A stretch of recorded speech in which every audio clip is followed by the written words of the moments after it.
Welcome back, detectives. Let's dive into another horrible case. The case of Zoe Hastings.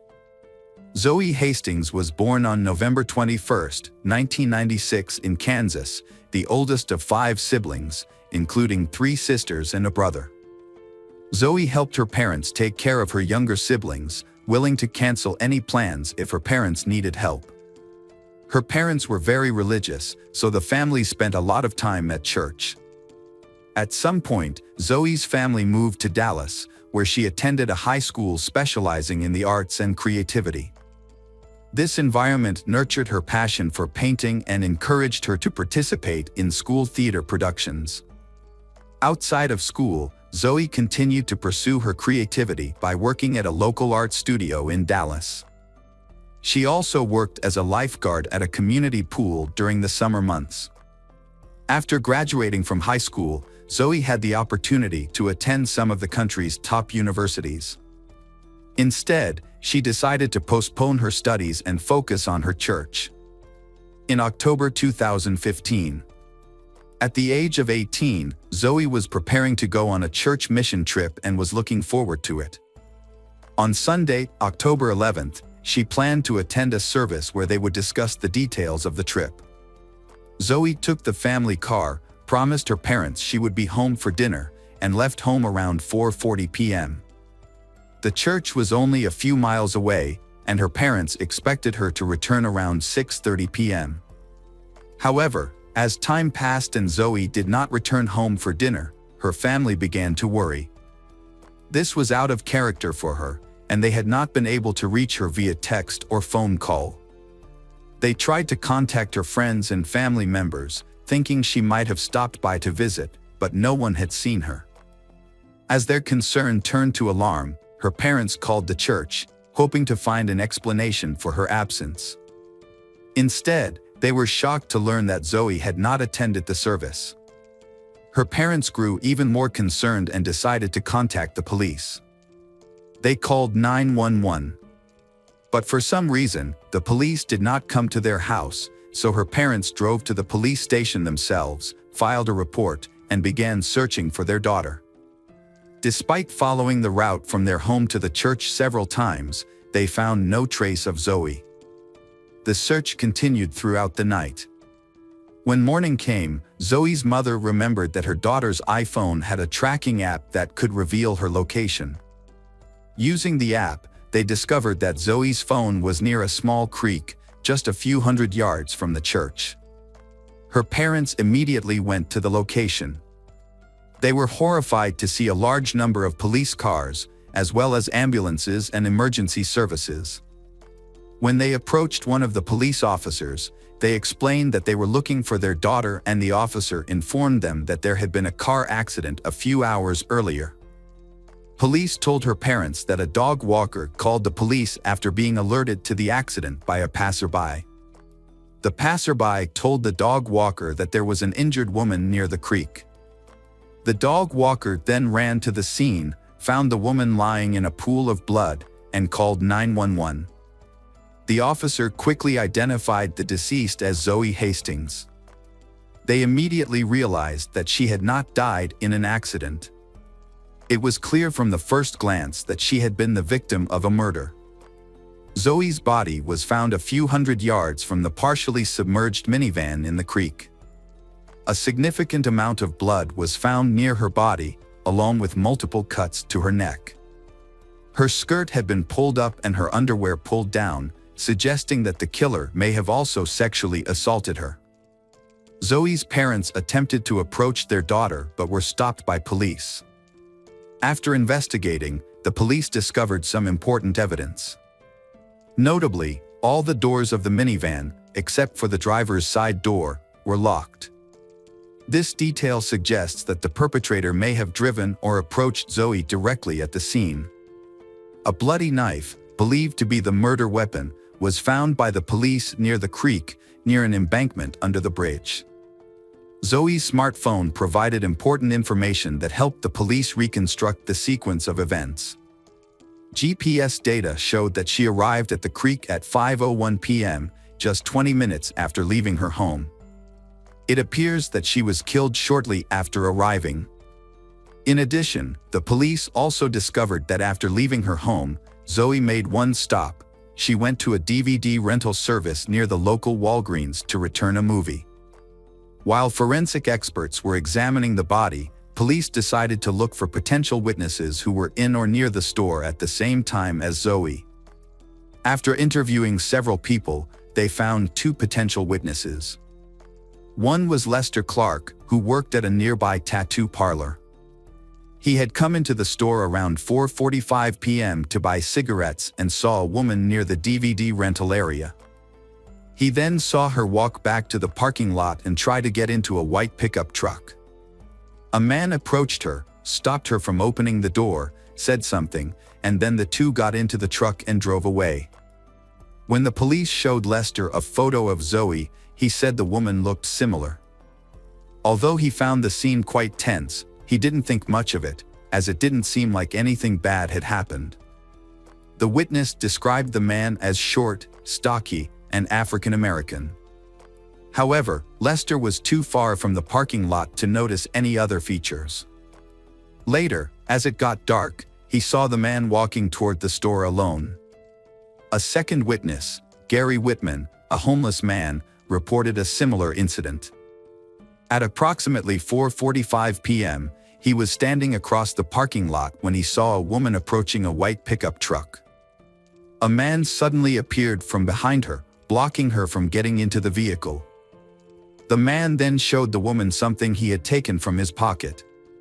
The woman then got into the car and moved into the passenger seat, while the man got into the driver's seat and drove away. Gary described the suspect similarly to Lester. While police were interviewing witnesses, forensic experts made several important discoveries.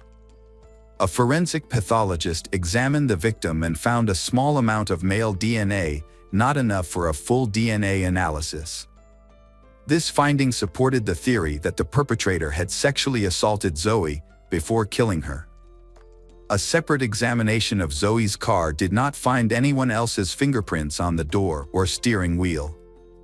This was surprising, as witness testimony suggested that the suspect may have driven the victim out of the store's parking lot in her small car. However, police believe that the killer wiped the steering wheel and door handles after the crime to remove any evidence. Several hairs were found on Zoe's body, but they were too small for experts to extract a complete DNA sample. However, a breakthrough came when they tested a knife found near the crime scene. A DNA sample was found on the knife and uploaded to the FBI database, resulting in a match.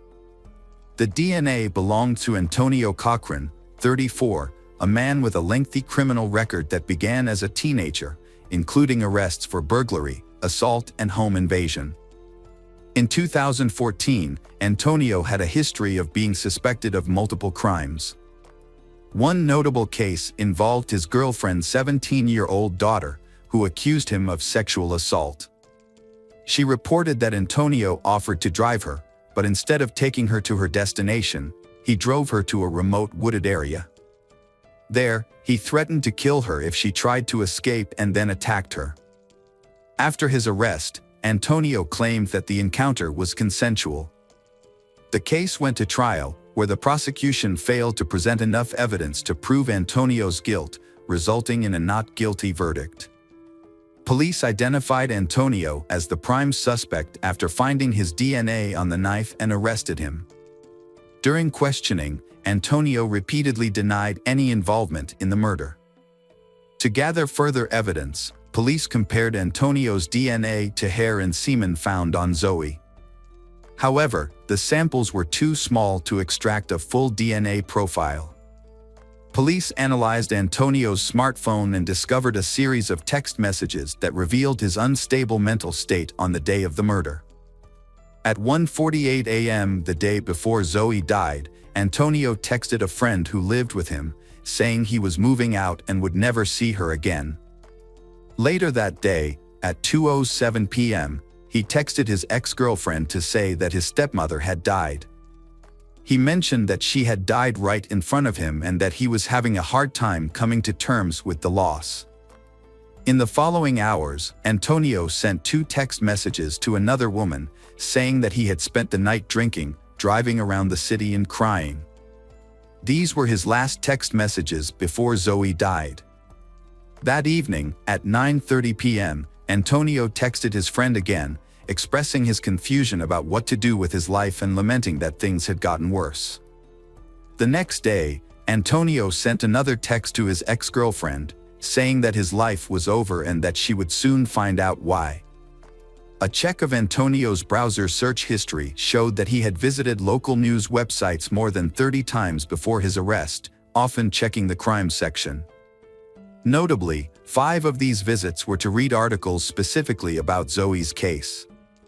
Data from Antonio's smartphone provided another lead for police. Experts retrieved GPS data from his phone and discovered that at 4:34 p.m., his phone connected to a cell tower that covered the area of a store. This coincided with the time Zoe was there, but this data wasn't considered strong evidence as it only indicated that his phone was within a few miles of the tower. The police discovered that Antonio had started working at a grocery store just 3 days before the incident.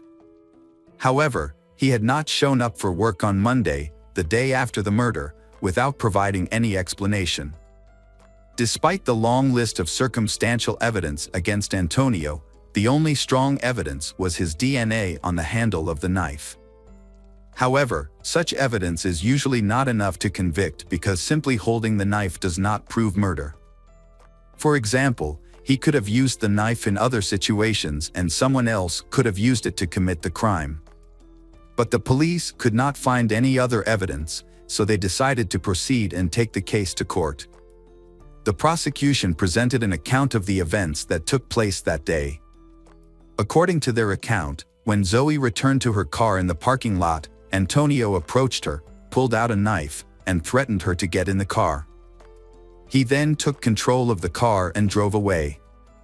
The prosecution's case also included text messages that Antonio had sent before the murder, which showed that he was distraught due to the death of his stepmother. According to police, Antonio had been drinking heavily when he decided to kidnap and attack Zoe. He chose Zoe only because she was in the parking lot at the time. Antonio drove to a secluded creek surrounded by trees, where he forced Zoe out of the car, attacked her, and stabbed her 6 times in the neck. He then tried to drive into the creek to hide the evidence. But it was only partially submerged. Antonio wiped the steering wheel and door handles to remove fingerprints before fleeing the scene. According to the first witness, a man resembling Antonio was seen walking back to the store's parking lot that evening. However, the defense argued that most of the evidence did not directly link Antonio to the crime. For example, a hair and semen analysis only showed that Antonio could not be ruled out as the source, but did not confirm his involvement. The defense also argued that the DNA on the knife did not necessarily mean that Antonio was involved in the murder. They suggested that Antonio could have come into contact with the knife in another situation, such as when he worked at a movie theater and had to collect items left by customers. Furthermore, if someone else had used the knife from the movie theater to kill someone, it would have been difficult for them to avoid getting Antonio's DNA off the handle. The defense questioned the credibility of Gary, a homeless man who was the second witness, because he had an active arrest warrant for violating the terms of his parole. The defense attempted to exclude his testimony, but the prosecution disagreed. They argued that Gary's voluntary contact with the police, despite orders from him, showed that he genuinely wanted to help. Gary said he was just trying to do the right thing, even though he knew he would be arrested. Antonio's attorneys attempted to establish an alibi for their client, claiming that he was helping a friend at the time of Zoe's murder. However, they failed to present substantial evidence to support this claim. The prosecution initially sought the death penalty for Antonio, but as the trial progressed, it became clear that the evidence was not strong enough to achieve that outcome.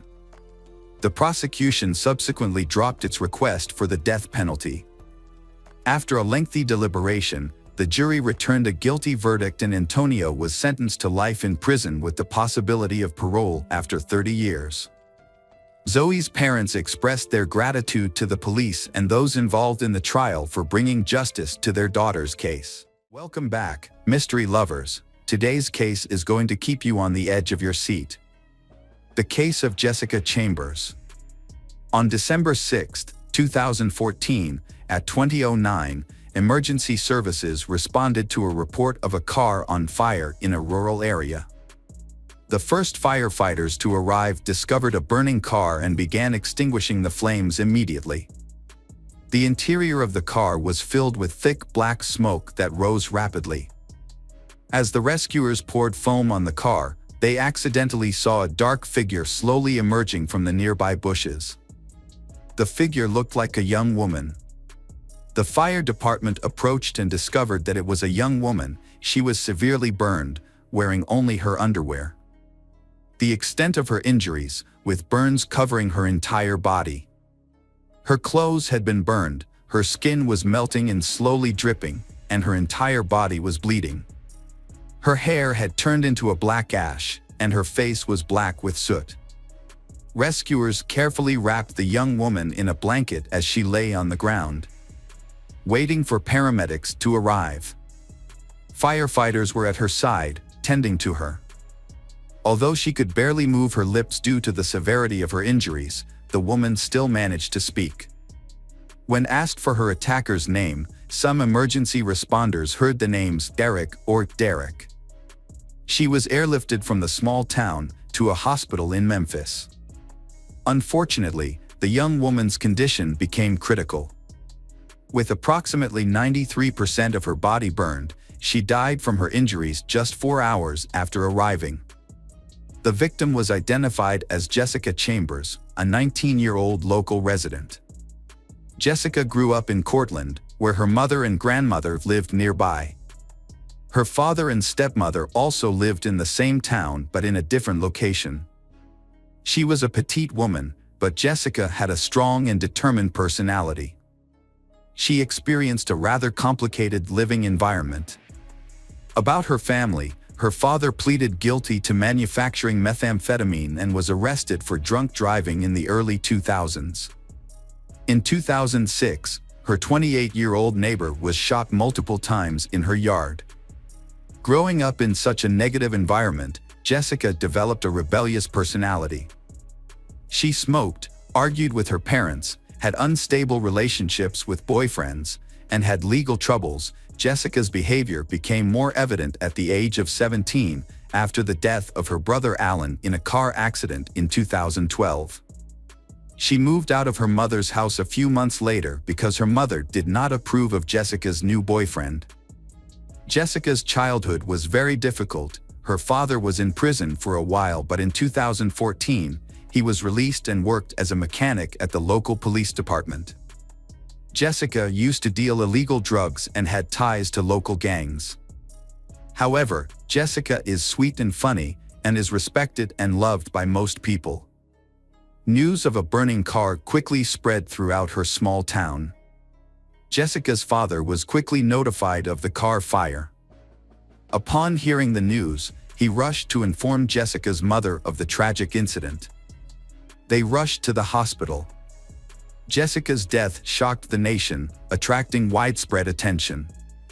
Hundreds attended her funeral on December 13th, a memorial service to honor an active and ambitious teenager who had been a cheerleader and had big dreams. A thorough investigation into the high-profile case was launched, attracting great public interest. To assist local authorities, the FBI, ATF, and the U.S. Marshals were called in. Initial investigations suggested that the fire may have been caused by a car accident, but this theory was quickly dismissed. A closer inspection of the scene revealed no signs of emergency braking or obstructions, and an examination of the burned-out vehicle revealed no damage or signs of collision on the body. Arson therefore became the leading theory, but the police faced a challenge due to a lack of clues and evidence, slowing down the investigation. Following her death, some believed that Jessica had inadvertently put herself in danger by associating with a local gang. However, gang members have strongly denied any involvement and sent condolences to Jessica's family. The police have summoned several people for questioning, but have yet to gather any clues. The investigation has stalled. No suspects have been found, nor a motive for such a brutal act. Public pressure for the investigation to seek justice has slowed the investigation and continuously provided false clues about Jessica's life. Several theories have emerged on social media, suggesting that Brian Rudd, Jessica's ex-boyfriend from high school, may have acted out of jealousy. Another theory is that Jessica sold low-quality drugs to someone for a few $100s, potentially angering a drug dealer who sought revenge. District Attorney John Champion described the case as the most mysterious he has worked on in his 22 years in the county. He has been investigating Jessica's case since December, working with local police and multiple agencies, including the MBI, FBI, Bureau of Alcohol, Tobacco, Firearms and Explosives, and the U.S. Marshals Service. During the investigation, they interviewed more than 130 people, some of whom have since been re-interviewed, including individuals named Eric and Derek. Despite these efforts, no suspects have been arrested. Police have recreated the final week of Jessica's life in detail. On December 5, 2014, her last day, Jessica received a cell phone call from a friend, urging her to drive to the M&M Mini Mart. There, she purchased $14 worth of gas and left at 5:15 p.m. About 30 minutes later, at 5:45 p.m., she contacted her mother to say she would be home soon. At that time, Jessica had her hair tied in a bun and was wearing camouflage pajama pants. After a few more stops, including one at an unidentified house and another in the nearest town, Jessica arrived at the location where her life would tragically end. It is likely that the person who would eventually take her life was in the car with her at the time. Meanwhile, surveillance footage captured a man in a striped shirt filling a gas tank and then driving off in the same direction as Jessica. Despite this clue, no further information about the man's movements after that point was available. Jessica's cell phone records revealed important information about her final moments. They indicated that she spent approximately 10 to 15 minutes near a stoplight on Highway 2, heading toward Batesville. However, there was an unexplained 62-minute gap between 6:30 p.m. and 7:32 p.m. By 7:30 p.m., her phone was at the location on Heron Road where her burning car was later discovered. Many questions remain about what Chambers was doing during this mysterious hour and what ultimately led to her tragic fate. The investigation was slow going. It wasn't until December 2015, in a separate case involving charges of illegal possession of weapons, narcotics, and counterfeit goods, that 17 suspected gang members were arrested. At the time, District Attorney John Champion did not expect any gang members to be directly involved in the arson.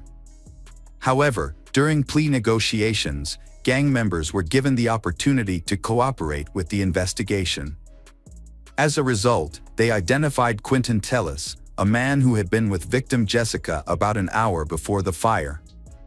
In February 2016, police temporarily closed the case to conduct a further investigation and determine the motive behind Jessica's disappearance. The lack of an official suspect led to a surge of unfounded speculation circulating online and throughout the town. As a result, the case attracted the attention of the police online, and a Facebook page called Justice for Jessica was created, offering a $50,000 reward for any information or clues that could lead to the arrest of the perpetrator. Rumors also circulated online that Jessica, who had previously dated African American men, had been targeted by white supremacists for her involvement in interracial relationships. However, others suggested that the perpetrator was African American because Jessica had been in a gang, and that she may have tried to leave and was killed. None of these theories were ever officially confirmed. After examining Jessica's cell phone and social media activity, police were able to discover who she had been communicating with in the hours before her death. The investigation focused on Quinton Tellis, who initially claimed that their meeting had been arranged and communicated via text message and that he barely knew her, simply asking her for a ride home. However, further analysis of their messages uncovered inconsistencies in his story, leading to his arrest for the arson murder of Jessica Chambers. Text messages showed that Quinton had sent Jessica several intimate advances on the day of the tragedy. The timeline of events began when Jessica texted Quinton at 9:02 a.m. to say she had just woken up, and Quinton replied shortly afterwards that he had also woken up. Then, at 10:09 a.m., Quinton texted Jessica saying, "I'm ready." After the text, Jessica drove to the M&M gas station and was captured on surveillance footage leaving M&M a few minutes later, presumably to pick up Tellis. They then picked up a friend of Jessica's around 10:49 a.m. Jessica dropped Quinton off at around 2:03 p.m. Quinton sent Jessica another text, this time apparently asking for some affection. It was the fourth time in 4 days that he had asked for intimacy via text. Deleted texts were also recovered, including, "I'm so horny," and "Come lay with me," but Jessica did not respond. The passenger seat in Jessica's burned car was found reclined, a common position for intimate activity in a vehicle. Prosecutors used this as evidence to suggest that the two had engaged in or attempted to engage in intimate relations on the night of the incident. Quinton was charged with arson and Jessica's murder on February 24th. Building a solid case took time. Quinton Tellis' trial began in 2017 in Batesville, Mississippi, about 50 miles south of Memphis. To ensure safety, the trial had strict security measures in place, including segregating the jury and using metal detectors to screen attendees before they entered the courtroom. Prosecutor John Champion warned the jury that they would have to see horrifying images of Jessica Chambers' burned body and hear testimony from about 35 witnesses. According to police, Jessica met Quinton on Thanksgiving in November 2014. Quinton was 7 years older than Jessica at the time and had previously attended the same high school, which she had started in October 2014. Quinton had recently been released from prison, where he had served time for burglary. In court, prosecutor John Champion presented evidence of a series of text messages exchanged between Quinton and Jessica, including one on the day of her death in which Quinton asked for intimacy. And the front seat position of Jessica's burned car was found to be adjusted downward, consistent with the text messages found. Prosecutor John Champion claimed that Quinton attempted to end her life by strangling her, then, thinking she was dead, doused her with gasoline and set her on fire. A friend of Jessica's reported that the three of them spent the day before the incident driving together in Jessica's car. On the day of the incident, Quinton eventually admitted to police that he had seen Jessica that night and had gone to a fast food restaurant with her. However, Quinton claimed that he had an alibi, saying that he was with friends at the time of the fire. However, the friends he claimed to be with did not verify his alibi. Interestingly, a store surveillance camera captured Quinton a few miles away, buying a phone card for an acquaintance in Louisiana. FBI Special Agent Dustin Blunt revealed that Quinton had deleted Jessica's contact information and their text messages from his phone shortly after her death. When asked about this action, Quinton claimed that he was not trying to hide anything. He explained that he had deleted her contact number because he did not want to keep a deceased person's phone number in his phone since it would no longer be used. Notably, records show that Quinton sent private text messages to Jessica on the day of her death. FBI agent Dustin determined that Tellis and Chambers met through a mutual friend at a gas station in their hometown of Cortland. The two spent time together frequently, often driving around. Notably, Quinton lived with his mother in a trailer near the convenience store where Jessica was last seen before her murder. Notably, his DNA was found on Jessica's keys, and cell phone records confirmed his presence at the location on the night of the murder. Quinton, who maintained his innocence throughout the trial, was told by defense attorney Darla Palmer, who advised the jury to reject the cell phone location evidence, that it did not prove Quentin and Jessica were in the same place at the same time. Quentin repeatedly proclaimed his innocence to police. Even when threatened with the death penalty, he told police that he was telling the truth and was incapable of harming anyone. His family believes that police unfairly targeted Quentin due to the highly publicized racial tensions surrounding the case. To determine whether Jessica's murder was related to other recent fires in the area, police looked into possible connections to fires in Mississippi, Louisiana, and Alabama. However, no connection was found. Despite this, the investigation has yet to produce conclusive evidence about a motive. Police said they have pursued several theories but have made little progress. Typically, identifying a suspect in a homicide is a relatively quick process, as law enforcement often relies on witnesses and informants on the street for leads. In this case, despite extensive community cooperation, DNA collection, and polygraph testing, no arrests have been made. Quentin Tellis' 2017 trial ended in a retrial. By the time the retrial began in 2018, Quentin was facing new investigations in Louisiana. He was being investigated for possible involvement in the death of student Ming Chin Xia, as well as for using stolen bank cards. In May 2019, Quentin was formally charged with second-degree murder in connection with the death of Ming Chin Xia. Sherry Flowers testified at the second trial that she picked up a hitchhiker the night of the incident. However, she did not recognize Quentin in court and admitted that she did not know the man she picked up. According to Sherry, a man flagged her down, and she stopped. She agreed to give the man a ride, describing him as a thin to medium-sized African-American man in his 20s. This description did not match Quentin, who was 26 at the time and 5 feet 9 inches. When asked why she did not contact the police in the first place, Flowers explained that she could not remember the incident and did not think it was related to the case. Prosecutors claimed that giving a hitchhiker a ride gave Quentin the opportunity to return to Jessica's car and set it on fire. However, the defense disputed the timing of the trip, arguing that the driver, Sherry, was unsure of the exact time she picked up the hitchhiker, only remembering that she had picked someone up. During the investigation, Jessica's car keys were found in a ditch 2 days after her death, near the location where the hitchhiker was picked up. The defense objected to admitting the keys into evidence, arguing that it was impossible to prove where the keys had been before they were discovered. During Quentin Tellis' retrial, the jury visited the crime scene and heard additional testimony. The second trial was extremely emotional. Witnesses broke down on the stand, and spectators wept as pictures of the young woman, Jessica Chambers' burned stomach and face, were shown.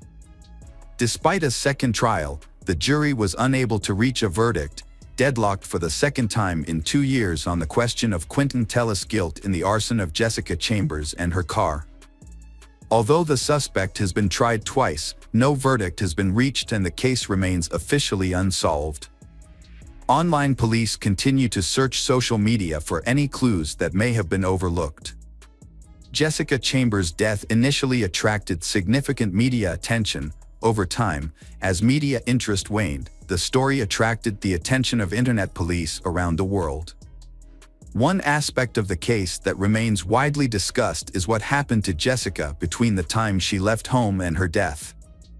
On the night of the incident, Jessica left home at 5 p.m. and told her mother that she was going to a nearby gas station. Surveillance footage from the gas station shows Jessica visiting the station twice. The footage shows Jessica filling up, then walking toward the store and waving to someone off camera before approaching them. The identity of the person Jessica waved to on the day of her death remains the subject of much speculation. A personal tragedy becomes a public spectacle when it evokes widespread compassion and support. The Justice for Jessica Facebook memorial page, run by Jessica's half-sister, is a prime example. The page brought together people from around the world who were moved by the tragic story of a young woman burned alive. As a result, Jessica's family and friends received an outpouring of support in the form of letters, words of encouragement, and donations.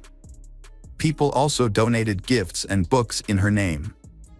A memorial quilt was made of bright pink patches with a zebra print, along with her photo and her birth and death dates. The quilt was particularly notable because it was made by well-wishers from all over the world. One mysterious detail about the quilt was a square stitched with the phrase "secret group," a phrase whose meaning remains unknown to this day. No one has yet been held accountable for Jessica's tragic death. Quentin Tellis, a 29-year-old man already serving time for another crime, remains a suspect, but justice for Jessica has yet to be served. Sadly, Jessica's mother, Lisa, passed away on October 29, 2021, at the age of 52, without being able to see justice for her daughter. The possibility of a third trial in Jessica's case, which involved the horrific act of being burned alive, remains uncertain. Hello again, true crime fans, we've got another mysterious case to explore. The case of Greg Mulvihill. Greg Mulvihill and Diana met on a dating website in 2005. Both living far from their families, they decided to move to San Diego together. Diana had been passionate about fitness since she was young, playing sports in high school and eventually becoming a triathlete as an adult. Their love of the outdoors and fitness brought them closer together. 2000s, Diana and Greg both were highly skilled professionals and achieved great success in their careers. Diana was considered extremely trustworthy by her peers.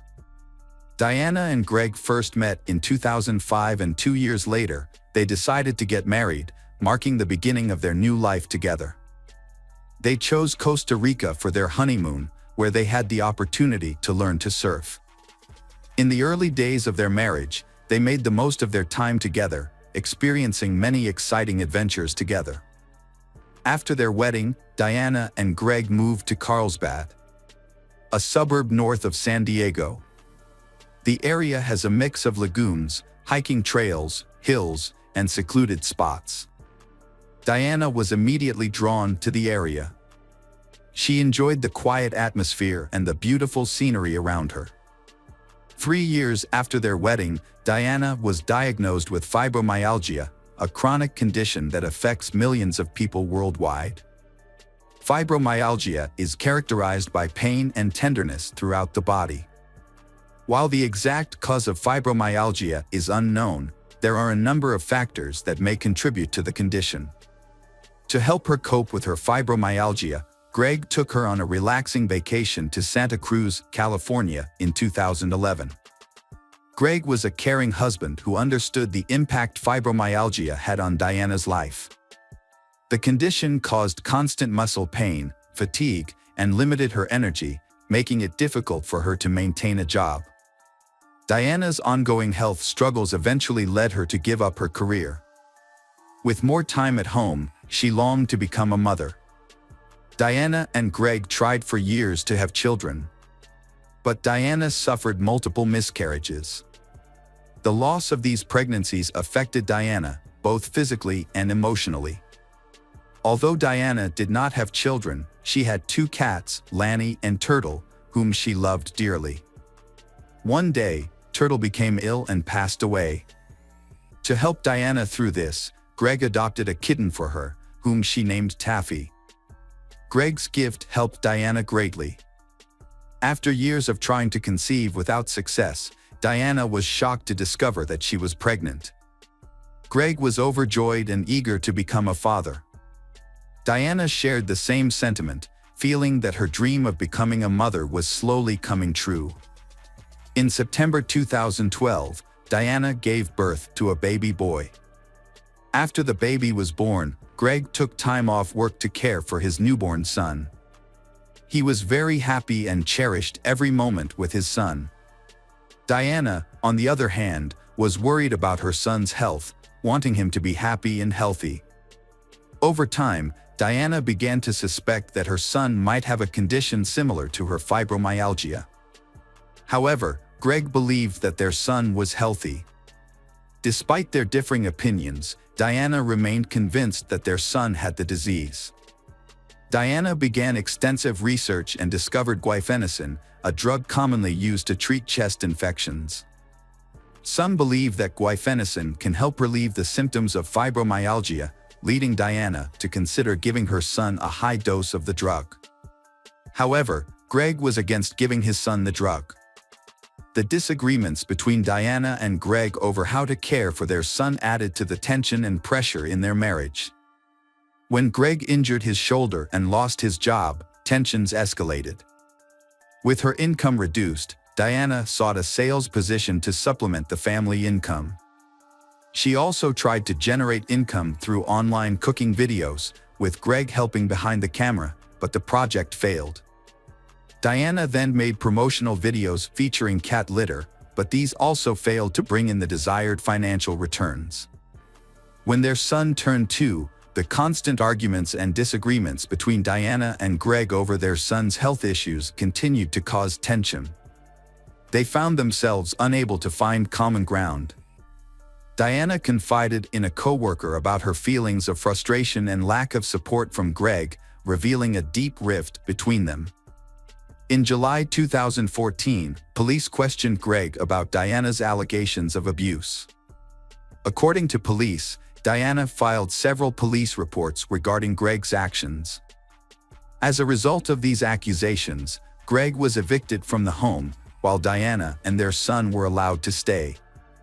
Diana confided in a friend about Greg's abuse, saying that the incident occurred while she was sleeping. According to Diana, her medication made her drowsy, and when she woke up, she found Greg touching her without her consent. Additionally, Diana accused Greg of sexually abusing their son. These allegations led to the involvement of Child Protective Services. Greg denied the allegations, believing that Diana fabricated the complaints because he disagreed with her about their son's health status. In response, Greg filed for divorce and sought custody of their son. The police searched for evidence to support claims of abuse against Greg and his son. Ultimately, a judge ordered both Greg and the boy to undergo psychiatric evaluations. After an investigation, the evaluations found no evidence of child abuse by Greg. Additionally, the police found no evidence that Greg had assaulted Diana. As a result, the charges against Greg were dropped and he was given custody of their son, a decision that upset Diana. In a subsequent settlement, Diana agreed to live in their home and compensate Greg for his share of the property.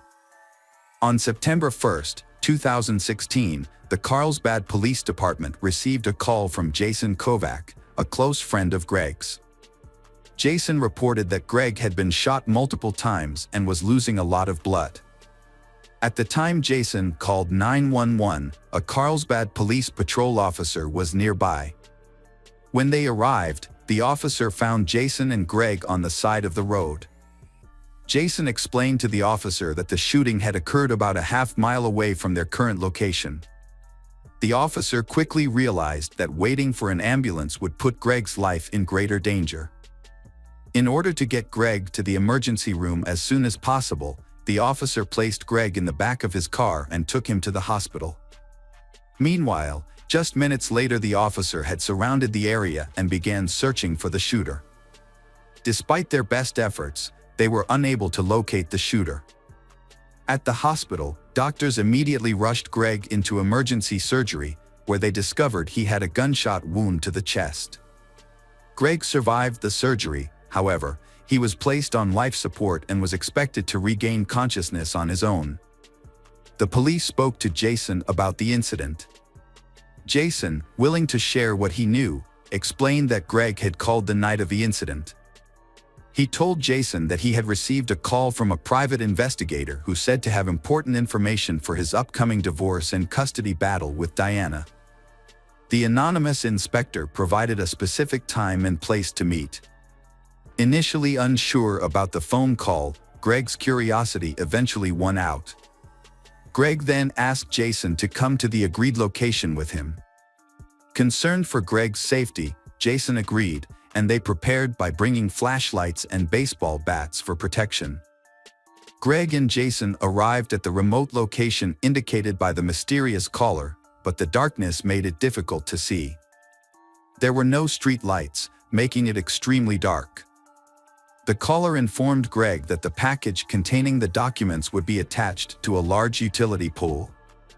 Upon discovering the package, Greg approached the pole while holding a flashlight, slowly scanning the surrounding area with the light. Jason noticed that Greg's flashlight suddenly focused on something in the bushes. Greg immediately yelled, "Gun!" A gunshot rang out, causing Greg and Jason to quickly flee the scene. Bullets whizzed past their heads as they ran toward their car. When they reached the car, Jason realized that Greg had been shot. Jason quickly called 911, but was unable to provide a detailed description of the shooter to the police. However, he was able to lead them to the exact location of the shooting. During the investigation, police searched the area where the shooting occurred and focused on a utility pole, as the caller had told Greg to retrieve a package from that location. Near the pole, police discovered a neatly folded towel. Police found this suspicious and wondered if someone had intentionally left the towel behind to trick Greg into thinking it was a package he was supposed to retrieve. According to Jason's testimony, he reported hearing up to 6 gunshots at the scene, but police were unable to find any shell casings or weapons.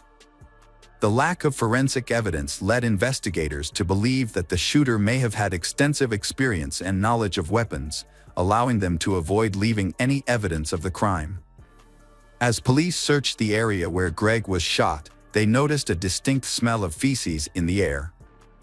Further investigation revealed a pile of feces along with a towel nearby, which appeared to have been used to clean up after someone had defecated. Both the stool and towel samples were preserved and sent to the crime lab for forensic analysis in an attempt to find clues or potential evidence related to the shooting. However, the process of collecting DNA evidence is time-consuming, and it took up to a month to develop a DNA profile from the stool and towel samples.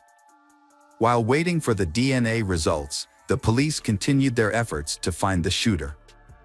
They examined all available evidence, followed up on potential leads, and thoroughly investigated several individuals. The police focused on Greg's estranged wife, Diana. The police asked Diana to come to the police station for questioning. They wanted to know if she knew of a private investigator who had worked with her husband, Greg, on matters related to their divorce. Diana claimed that she knew nothing about the detective and said that she no longer spoke to Greg. She also gave an alibi, saying she was home with her son at the time of the shooting. When questioned further, Diana said she could not think of anything else to add and could not identify anyone who might have been involved in the crime. Greg regained consciousness and began his recovery. As his health improved, the police interviewed him about the incident. They asked about his wife Diana and her possible involvement in the shooting. Greg admitted that he and Diana had a troubled history and were in the midst of a tense divorce and custody battle over their son. He suspected that Diana might have been involved in the shooting.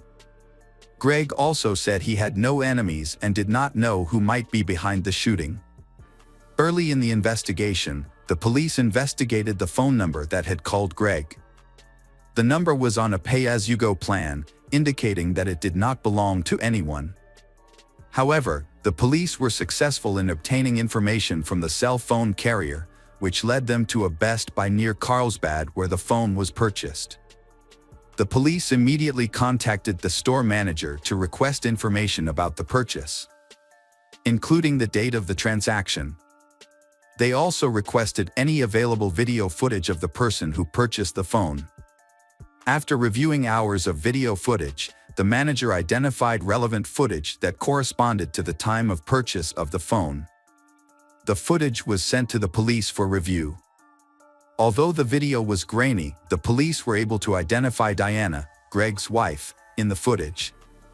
This new information made Diana the prime suspect in Greg's shooting. Diana was arrested, and during her arrest, Diana repeatedly maintained her innocence. The police then questioned Diana about her purchases at Best Buy. They discovered that she had purchased a cell phone, which then called Greg, leading to his shooting. However, Diana initially told the police that she had purchased a router.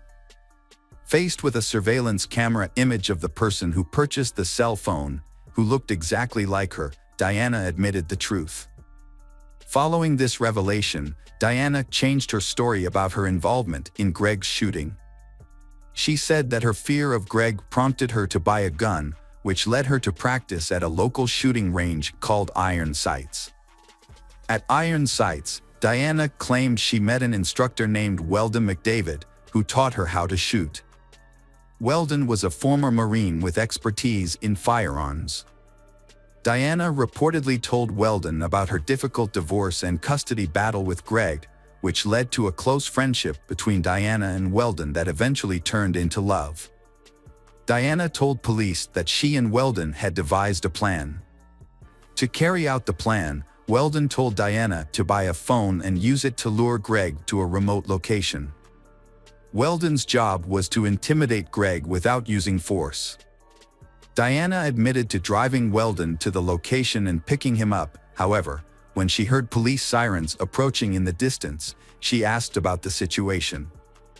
Weldon later revealed to her that he had shot Greg in self-defense because Greg had been aggressive toward him. She denied any involvement in the shooting and insisted that she had never asked Weldon to commit any acts of violence against her husband Greg. Diana was charged with attempted murder after admitting her role in the incident involving Greg. Fortunately, Greg quickly recovered from the gunshot wound to the chest and was released from hospital shortly afterwards. The police tracked down Weldon and brought him in for questioning. When the police asked about his relationship with Diana and his whereabouts on the night of the shooting, Weldon claimed he was at home, about 30 minutes from Carlsbad. The police then asked Weldon for a DNA sample, which made him visibly nervous as he realized they were getting closer to the truth. When asked if his DNA might have been present at the crime scene, Weldon feigned surprise and suddenly remembered something, saying it was a recent memory. Weldon told police that the night before the shooting, he had gone jogging due to stomach problems after eating Mexican food for dinner. He claimed to have stopped on a dirt road to use the restroom. Based on this information, police obtained a search warrant for Weldon's home. Their search turned up a rifle with a live bullet and 6 fired casings in the rafters. The 6 casings confirmed Jason Kack's account of hearing 6 gunshots. As a result, Weldon was arrested and charged with attempted murder and attempted murder. Police searched Diana's home with a warrant and examined her computer. They discovered a search history for the phrase "new moon." Notably, the night Greg was shot, September 1st, coincided with a new moon, when the surrounding light was very dim. By carefully analyzing Diana's search history, police were able to conclude that she had prior knowledge of the shooting. Her interest in the new moon suggested that she intended to take advantage of the lack of ambient light to facilitate the murder of her husband. Further investigation revealed Diana's motive for killing Greg. As part of the divorce settlement, Diana was required to pay Greg $120,000 for their home. Faced with the possibility of not being able to make payments on time, Diana may have seen getting rid of Greg as a way to avoid paying the money. In October 2017, the trial of Diana Lovejoy and Weldon McDavid began. The jury returned a guilty verdict, convicting Diana and Weldon of conspiracy to commit murder and attempted murder. Upon hearing the verdict, Diana collapsed to the ground. Weldon was sentenced to 50 years in prison, while Diana received a sentence of 26 years in prison. Both defendants maintained their innocence despite the guilty verdict. Hey detectives! Welcome back. We've got another mysterious case to explore. The case of Shauna Nelson. Heather is a girl with a cheerful, sweet, and innocent personality. Her beauty was characterized by white skin, rosy lips, and dark hair, which captivated Ignacio, who affectionately called her his Snow White. When Ignacio asked her out on their first date, Heather was overjoyed. She eagerly shared the news with her roommates. Heather's friends were particularly thrilled for her, as she hadn't had much dating experience before, and they thought this could be the start of something special. Heather and Ignacio's bond grew stronger. Ignacio consistently showed his care and thoughtfulness by surprising Heather with her favorite flowers and coffee. His considerate nature made Heather feel loved and appreciated. After Ignacio graduated from the University of Northern Colorado, he decided to propose to Heather. She happily accepted his proposal. However, Heather made one condition clear: if Ignacio ever cheated on her, she would end their marriage immediately, regardless of any apologies or attempts to make amends. She would not tolerate infidelity in their relationship. After making her stance clear, Heather and Ignacio decided to get married within a year of their engagement. Their wedding was a beautiful and joyful celebration. Ignacio began working as a law enforcement officer at the Greeley, Colorado Police Department, while Heather worked as a supervisor at the local credit union. She quickly gained the admiration and respect of her colleagues and customers alike. They appreciated her exceptional ability to comfort credit union members during difficult times. A coworker described Heather as wonderful all the way around, reflecting her kind and caring nature. After 5 years of marriage, Heather and Ignacio welcomed their beautiful firstborn daughter, Victoria. Heather's world was filled with joy as she became a mother. Ignacio also proved to be an outstanding father. From the outside, their life seemed perfect. A picture of happiness and contentment. Heather's life took a big change in 1997 when her father suddenly passed away from a heart attack. Just a few days later, her mother received a devastating cancer diagnosis. Despite the immense grief, Heather remained committed to caring for her mother, selflessly dedicating herself to supporting she over the next several years until she passing in 2003. During this challenging period, Heather's husband, Ignacio, played a supportive role, caring for their daughter, Victoria, and helping with household responsibilities. However, as time passed, he began to develop an interest in a new woman, Shauna Nelson, a dispatcher at the Greeley Police Department. Shauna was already married to Ken, a Weld County Sheriff's deputy, and they had 2 children. The couple's marriage, however, was struggling.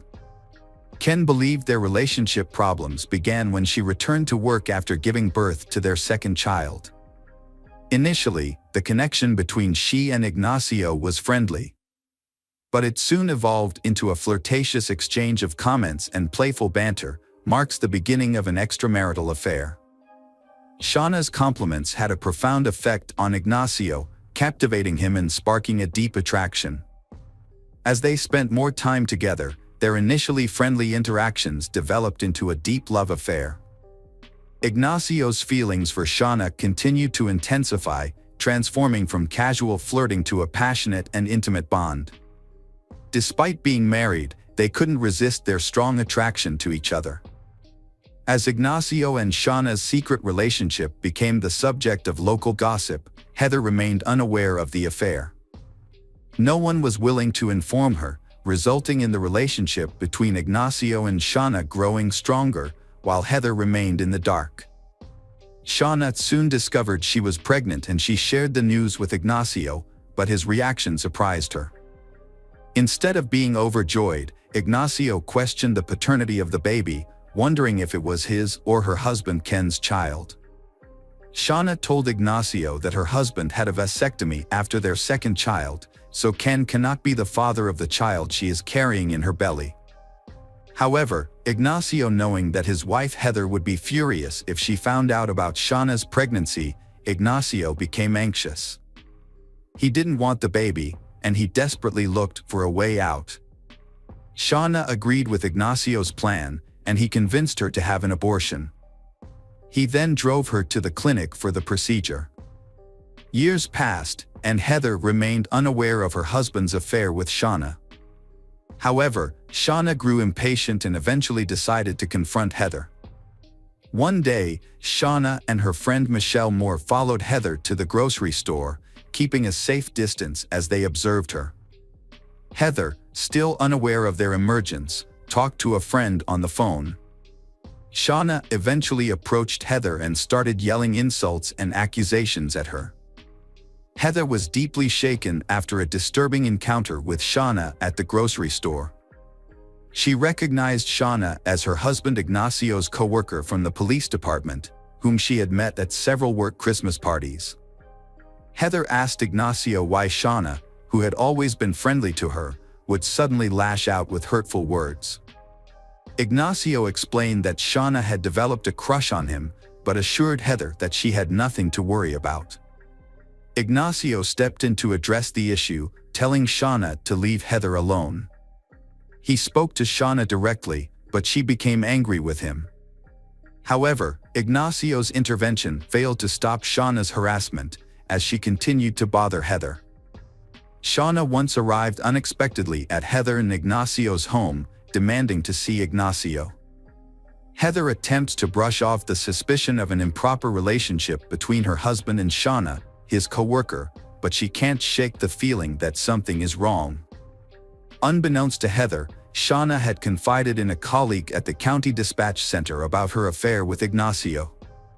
Shauna claims to be deeply in love with Ignacio, saying she felt more strongly for him than for anyone else she had ever met. However, she also expressed her frustration that Heather stood in the way of their relationship. Shauna revealed to her supervisor that she would often visit the shooting range to manage her frustrations. While target shooting, Shauna would imagine that the targets were Heather. Meanwhile, Shauna's husband, Ken, remained unaware that his wife had been having an affair with Ignacio for years, until he discovered a diary detailing her relationship. Despite this, Ken chose to stay in the marriage for the sake of their children, rather than leaving Shauna after learning of her infidelity. Shauna was aware that she was not the only woman in Ignacio's life. He was having an affair with another woman, and this realization led Shauna to closely monitor his actions. Determined to be the only woman he was involved with, she threatened to tell Heather everything if he ever left her. As time passed, Shauna's fixation on Ignacio grew stronger. In an attempt to cement her place in his life, Shauna got a tattoo of his family name on her leg in July 2005. Her obsession, however, soon turned into an unhealthy fixation that led to her stalking him. Whenever Heather and Ignacio took their daughter, Victoria, out to a restaurant, Shauna and her family would coincidentally show up. Ignacio noticed the alarming shift in Shauna's behavior but chose to continue their illicit relationship despite his growing unease. When Shauna discovered she was pregnant with Ignacio's child for the second time, she immediately informed him she intended to keep the baby. Shauna gave birth to their son, Christian, in March 2006. However, due to Ignacio's wife being unaware of the situation, Ken proposed a solution. He would raise Christian as his own, provided Shauna remained his wife. Shauna agreed to the arrangement. In the summer of 2006, a woman approached Heather with unexpected news. Shauna Nelson had given birth to Ignacio's child. Heather was stunned and confused by this revelation. Upon returning home, Heather confronted her husband, Ignacio, about the child, seeking answers. Ignacio attempted to conceal his affair with Shauna, lying to his wife once again. Heather maintained her trust in Ignacio until one night in December 2006, when she woke up to find him gone. As she waited for his return, she became increasingly anxious. When Ignacio finally came back home, Heather confronted him immediately. Unlike his past responses, Ignacio chose to be honest this time. He confessed to spending the night with Shauna and revealed that the affair had been ongoing for years. He also shared that Shauna had been pregnant with his child twice and had recently given birth to their son. Following Ignacio's confession, Heather took the action she had previously threatened. She ended their relationship and asked him to leave the house. However, Her deep-seated desire to keep her family together led her to reconsider and call Ignacio the next day. Despite her initial shock, anger, and skepticism, Heather's priority was keeping her family intact. She feared that ending the relationship would have a negative impact on their daughter Victoria, forcing her daughter to grow up in a household with divorced parents. Heather had a conversation with Ignacio about their feelings for each other. Heather lets him know that she still loves him, and she believes he does too. Heather wanted to save their marriage and made it clear that she did not plan to file for divorce. However, she also made it clear that she was not ready to immediately reconcile. Before considering reconciling, Heather presented Ignacio with several requirements. First, she asked him to take an STD test to ensure his health. Additionally, Heather also suggested that they attend counseling together to help them work through the difficulties of repairing the relationship and working through any issues that led to his affair. She asked Ignacio to relinquish his father rights to Shauna's baby, and she wanted him to end his relationship with Shauna altogether. Ignacio, determined to save his marriage, accepted all the conditions Heather set in order. He took responsibility for his wrongdoing and was willing to make things right.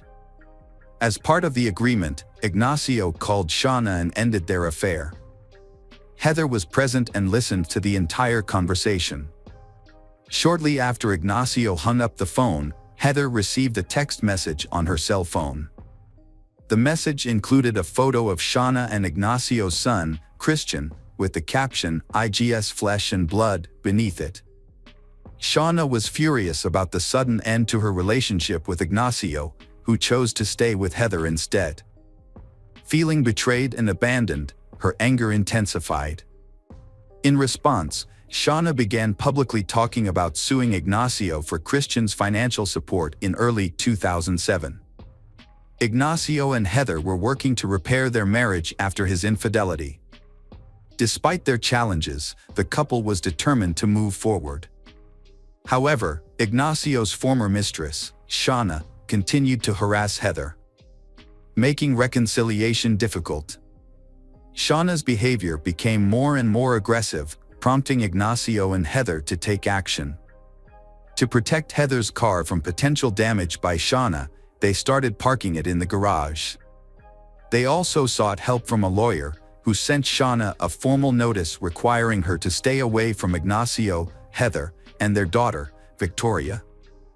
The notice clearly stated that Shauna was to stop harassing and intimidating the family but she ignored the warning. Instead, she persisted in sending Heather malicious messages via text, email, and voicemail to intimidate and provoke Heather. On January 23, 2007, at around 6 p.m., Heather was walking out of her workplace at the credit union. It was just after 6 p.m. As she walked out of the building with her co-workers into the dark parking lot, she was looking forward to a quiet night at home with her daughter. But her evening took a terrifying turn when a person dressed in black and wearing a Halloween mask approached the group, aiming a gun directly at Heather. The gunman appeared to be targeting Heather specifically, and as others in the group tried to seek cover, the gunman ordered Heather to kneel down and pointed the gun at her head. Right before pulling the trigger, the gunman expressed a personal vendetta, saying, "You ruined my life," and then shot Heather twice at close range. The gunshot wounds were fatal and inflicted in an execution-style manner. After shooting Heather, the gunman quickly escaped in a nearby red pickup truck. Meanwhile, Heather's co-workers and other witnesses immediately called 911 for help. Minutes later, paramedics arrived at the scene, but unfortunately, Heather did not make it. Due to the severity of the head injuries, Heather was pronounced dead at the scene. When police officers arrived at the crime scene, a parking lot, they were shocked to discover that the shooting victim was Heather, the wife of their co-worker Ignacio. Recognizing the victim, the officers immediately notified Ignacio and instructed him to go to the hospital. Upon arrival, Ignacio rushed through the hospital hallways to reach Heather's trauma room, but he was stopped by a doctor who delivered heart-wrenching news: Heather had passed away.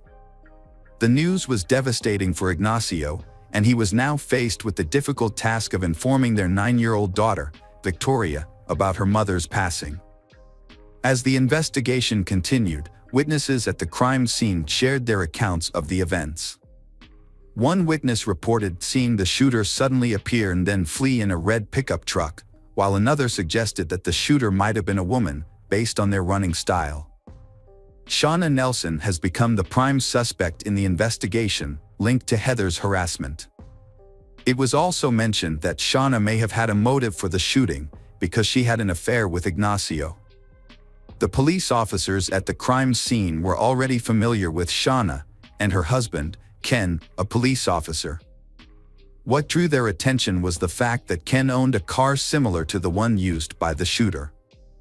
As the evidence against Shauna grew, police sent out an alert to all units, focusing on Shauna and the red pickup truck she was driving. Ken was on duty that night and was driving patrol car when he received a radio alert about his wife and vehicle. He quickly began looking for his wife. 20 minutes later, he found her driving his vehicle close to their home. She explained that she had been out running errands, but he became suspicious when he noticed that she wasn't wearing shoes, which seemed unusual considering it was January in Colorado. It will be very cold. What further raised Ken's suspicions was that Shauna was wearing his clothing, including his socks, underwear, and pants. After stopping Shauna, he called for assistance and the police soon arrived to take her into custody. The authorities then launched an investigation to determine if Shauna had any involvement in Heather's murder. Investigators made several key proof in their investigation. They found a pair of shoes with Shauna's DNA near the crime scene, less than 1,000 feet away. In the parking lot where Heather was shot, they recovered 2 shell casings from a .40 caliber Glock Model 22, the same type of gun used by Ken for his job. This new evidence strengthened the case against Shauna. The investigation also turned up a Halloween mask hidden under the seat of Ken's red pickup truck. The mask closely resembled the one worn by the suspect in the shooting of Heather. At Shauna's home, investigators found a bathtub filled and ready for use, suggesting that Shauna may have planned to wash off any blood after the crime. After Shauna's arrest, her clothing and hands were tested for gunshot residue. The results were positive, showing that she had recently been around a gun. With this new evidence, Shauna was eventually charged with first-degree murder. Despite matching shell casings from the murder weapon, the actual gun used to kill Heather was never recovered.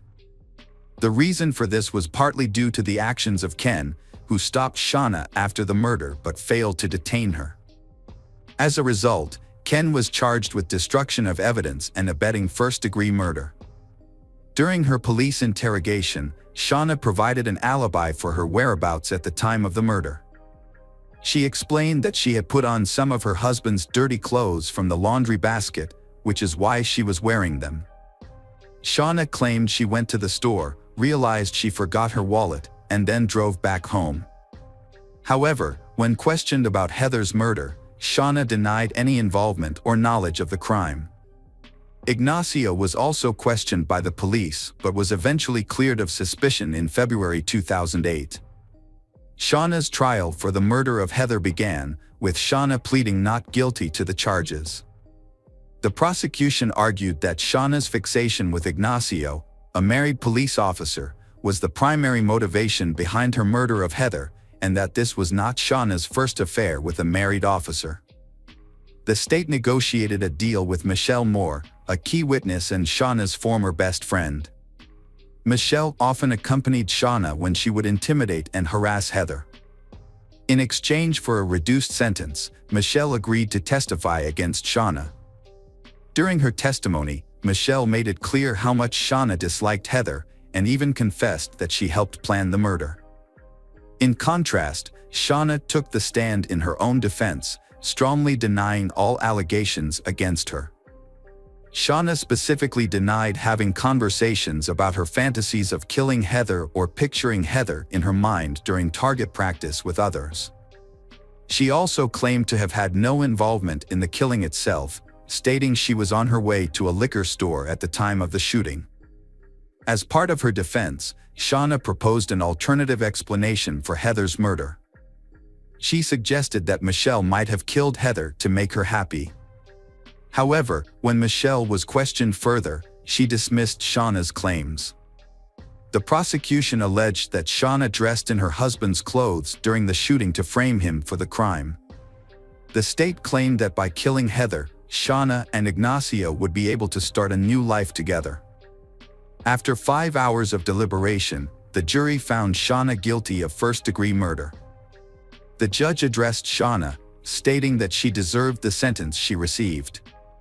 Shauna's former friend, Michelle, was sentenced to 9 years in prison for her role in planning Heather's murder. Following Shauna's conviction, her husband Ken resigned from the police department, filed for divorce, and moved out of state with their children. However, he eventually returned to Colorado and expressed hope that their children would one day visit Shauna in prison. Despite the circumstances, Ken believed that Shauna was a caring and wonderful mother. Heather's family is relieved Shauna is in custody and they feel justice has been served. Her loved ones hope Shauna will spend the rest of her life reflecting on the suffering she caused Heather. Shauna's actions had dire consequences. She separated Heather from her loved ones, ultimately depriving the love, care, and nurturing that a mother would give to her daughter, Victoria.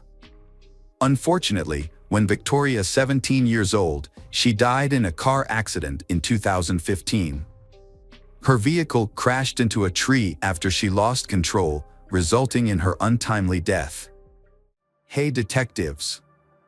Welcome back. We've got another mysterious case to explore. The case of Becky Bleefnick. Becky and Tim met while studying at Quincy University. Becky majored in biology and loved tennis. Tim was an excellent football player, popular in school. Those close to Tim commented that he was a cheerful, innocent, and friendly guy. Tim always greeted everyone with a warm hug.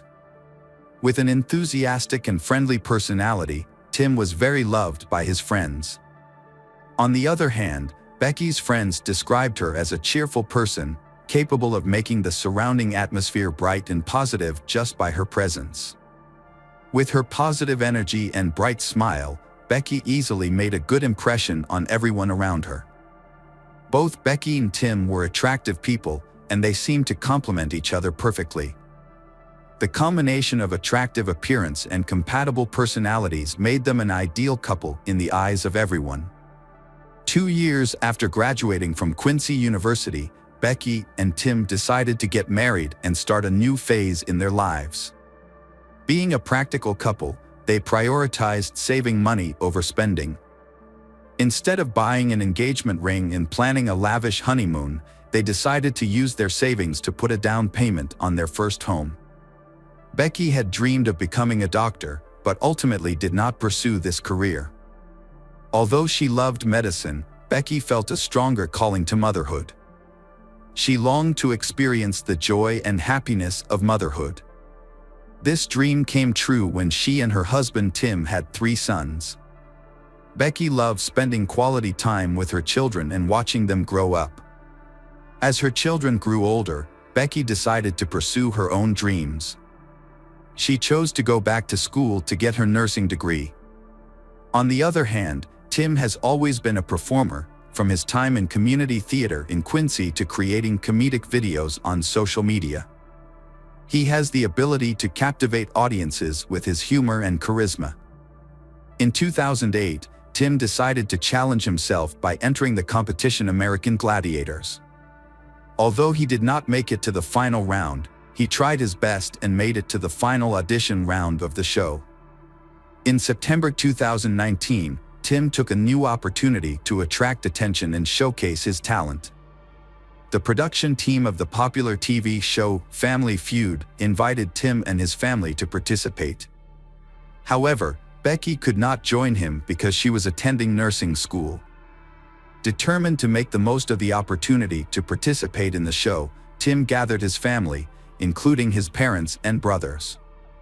Family Feud is a television game show where two families compete against each other by guessing the most popular answer from a survey of 100 people. Steve Harvey, the famous host of Family Feud, asked Tim, "What do you think is the most popular answer to the question, 'What's the biggest mistake you made at your wedding?'"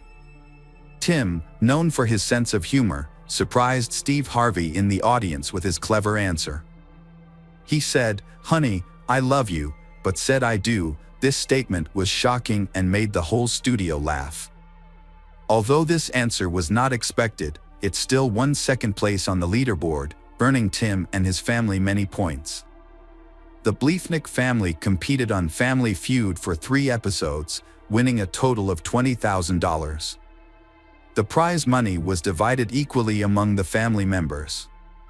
There was one notable exception, however. Tim did not share his reward with his wife, Becky. After many years of marriage, Becky and Tim's relationship began to strain. When Becky decided to become a nurse, Tim strongly objected. He said he was worried about Becky's health because nursing was often a high-stress job. Tim also noticed that Becky often had difficulty controlling her patience and stress when caring for the children. This made him worry about her ability to handle the job of a nurse. However, Becky's friends had a different view of Tim's reaction.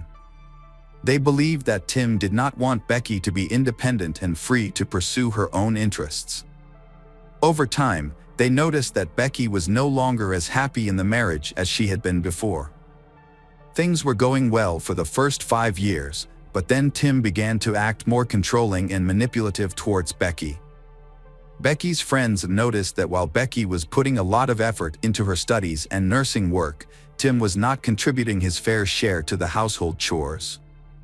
Tim did not participate in cleaning and taking care of their son.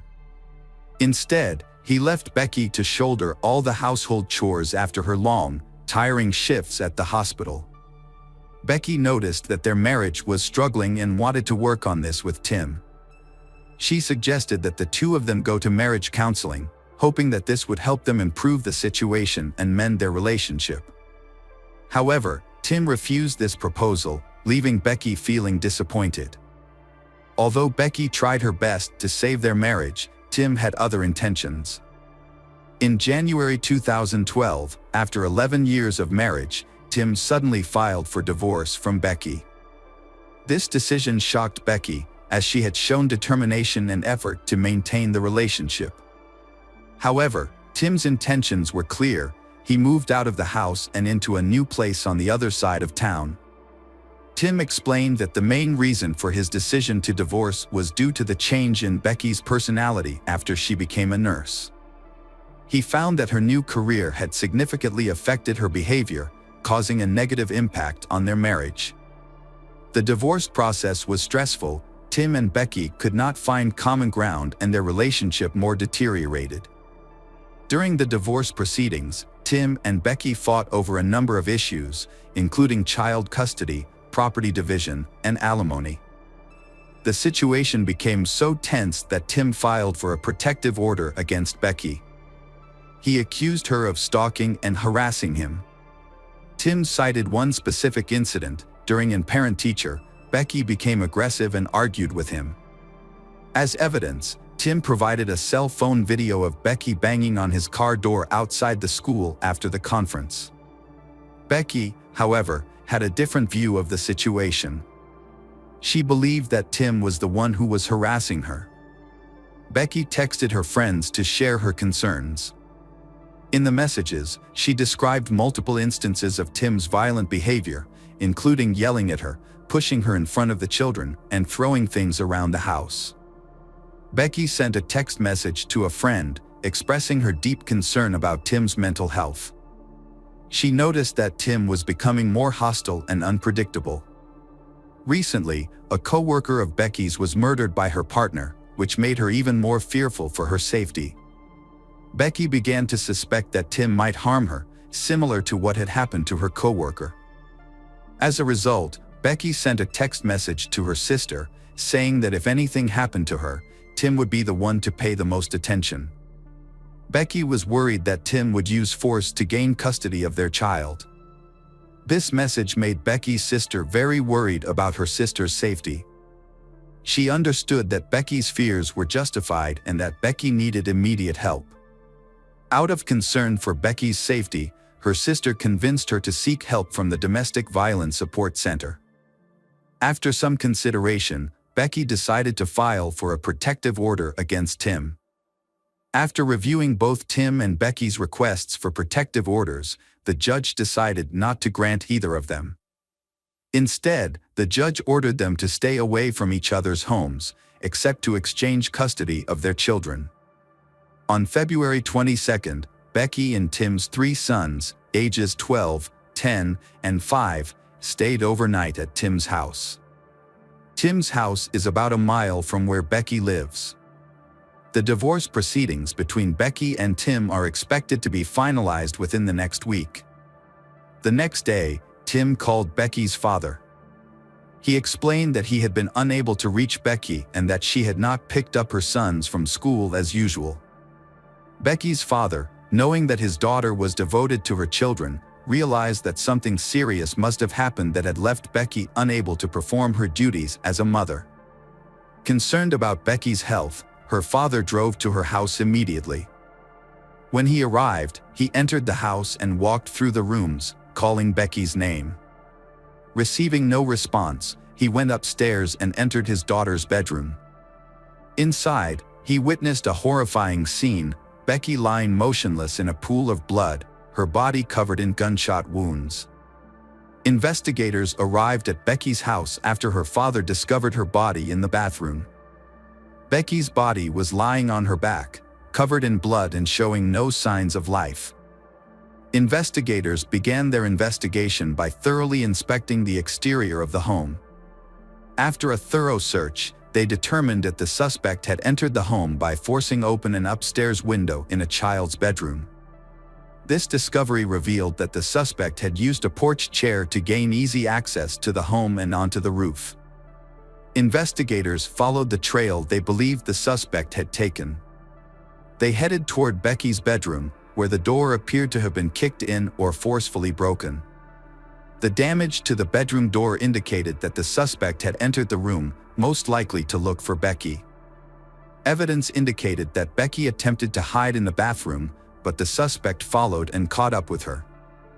The suspect eventually shot Becky in the bathroom. While examining the crime scene around the bathroom where Becky's body was found, investigators stumbled upon her cell phone.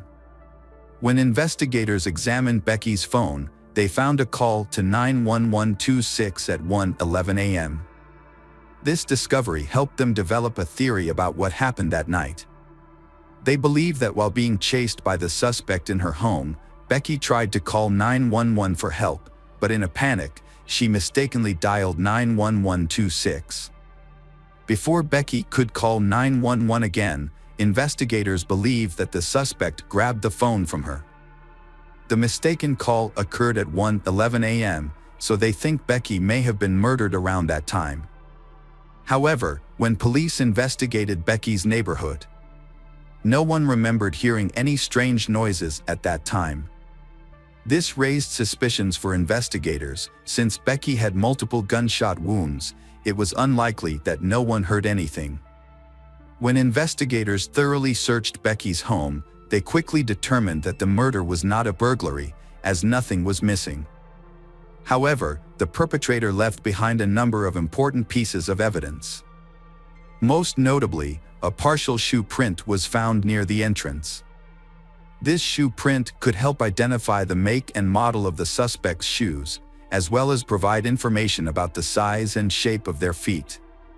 At the scene, investigators found 8 9mm bullet casings and several small pieces of plastic scattered on the floor near Becky's body. Despite the extensive evidence collected, investigators were still unable to come to a definitive conclusion. Therefore, they decided to send the collected evidence to a forensic lab for further analysis. Detectives are investigating whether any of Becky's neighbors had installed security cameras outside their homes. They discovered that a neighbor had installed a camera on the side of their house after their car was broken into a year ago. The camera was facing the neighbor's driveway, which bordered Becky's house. It was set up to detect motion and send an alert to the homeowner. However, on the night of Becky's death, the camera did not capture any important footage. As they investigated further, investigators discovered that on the day of the murder, a man was seen walking down the back path of Becky's house at 1:05 a.m. on the security camera footage. About 48 minutes later, the man was seen walking back in the opposite direction. Becky's neighbor's security camera also recorded a similar incident about a week earlier.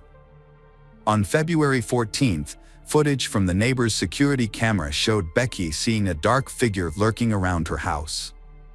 After discovering this, Becky's neighbor immediately informed her of the news. After the neighbor reported the mysterious stranger, Becky began to feel anxious. Although she had not seen anyone on her house, she had heard noises in her backyard the night before, which frightened her. Police reviewed security camera footage from Becky's neighbors and continued to search the neighborhood for additional footage. They found video from a home near the Quiney bus stop that showed a bicyclist wearing dark clothing moving toward Becky's home. The videos showed a bicyclist wearing dark clothing, matching the description of the mystery person in the footage of Becky's driveway. After analyzing the time of the footage, detectives suspected that the bicyclist was the person in the footage. Although Becky's neighbor's security cameras did not capture the mystery person on the night of her murder, police did stumble upon footage of a bicyclist heading toward Becky's home shortly before and after the incident. The video footage showed a person matching the description of the person lurking in Becky's driveway before she was murdered. While the video was helpful to the investigation, the poor quality of the footage made it difficult to gather details. Detectives were unable to determine the gender or identity of the person in the video due to the graininess of the image. However, they did notice one important detail: the bicycle the person was riding appeared to have no reflectors on its wheels. When Becky was murdered, her sister immediately thought of Tim, Becky's soon-to-be ex-husband, as a possible suspect. She had witnessed their tense divorce and shared this thought with the detectives investigating the case. Based on this information, the police began to consider Tim as the prime suspect. Notably, the murder occurred just a week before Becky and Tim finalized their divorce, making the situation particularly suspicious. During the investigation of Becky's murder, investigators made an important discovery. They found a bicycle without reflectors on its wheels, similar to the one seen on the security camera, just a block away from Tim's house. This discovery raised suspicions about Tim, prompting detectives to seek a search warrant for his home. When police executed the search warrant, Tim was cooperative and respectful. He willingly stood outside the home with the officers while investigators searched his property. On March 13, 2023, Tim was arrested and charged with Becky's murder 2 weeks earlier. When Tim's mugshot was released, Becky's family and friends were shocked by his appearance. Instead of the well-groomed man they knew, they saw a completely different Tim, unkempt and seemingly frail. Many believe that this change reflected the negative impact that the divorce had had on Tim. His unkempt hair and shabby clothes were a clear sign of the deterioration in his previously well-groomed appearance. The divorce was blamed for Tim's declining physical and mental health, according to friends and family. However, Tim explained that he had grown his hair long to take part in a charity campaign to raise awareness for cancer research. A clip from the Family Feud show in which Tim said he wished he had not married his wife when he was arrested for murdering her caused a stir. Many people saw this reaction as an uncanny sign of Tim's true feelings for his wife. Some even suggested it was a warning sign of potential problems in their relationship. Investigators carefully examined Tim's phone and discovered that he had created a fake Facebook account under the name John Smith. During the investigation, they discovered that Tim had been looking to buy a bicycle on Facebook. He was particularly interested in a blue Schwinn without reflectors on the wheels. This was notable because it matched the description of the bike found abandoned near Tim's home, just a block away. Despite the overwhelming evidence against Tim, convicting him was difficult.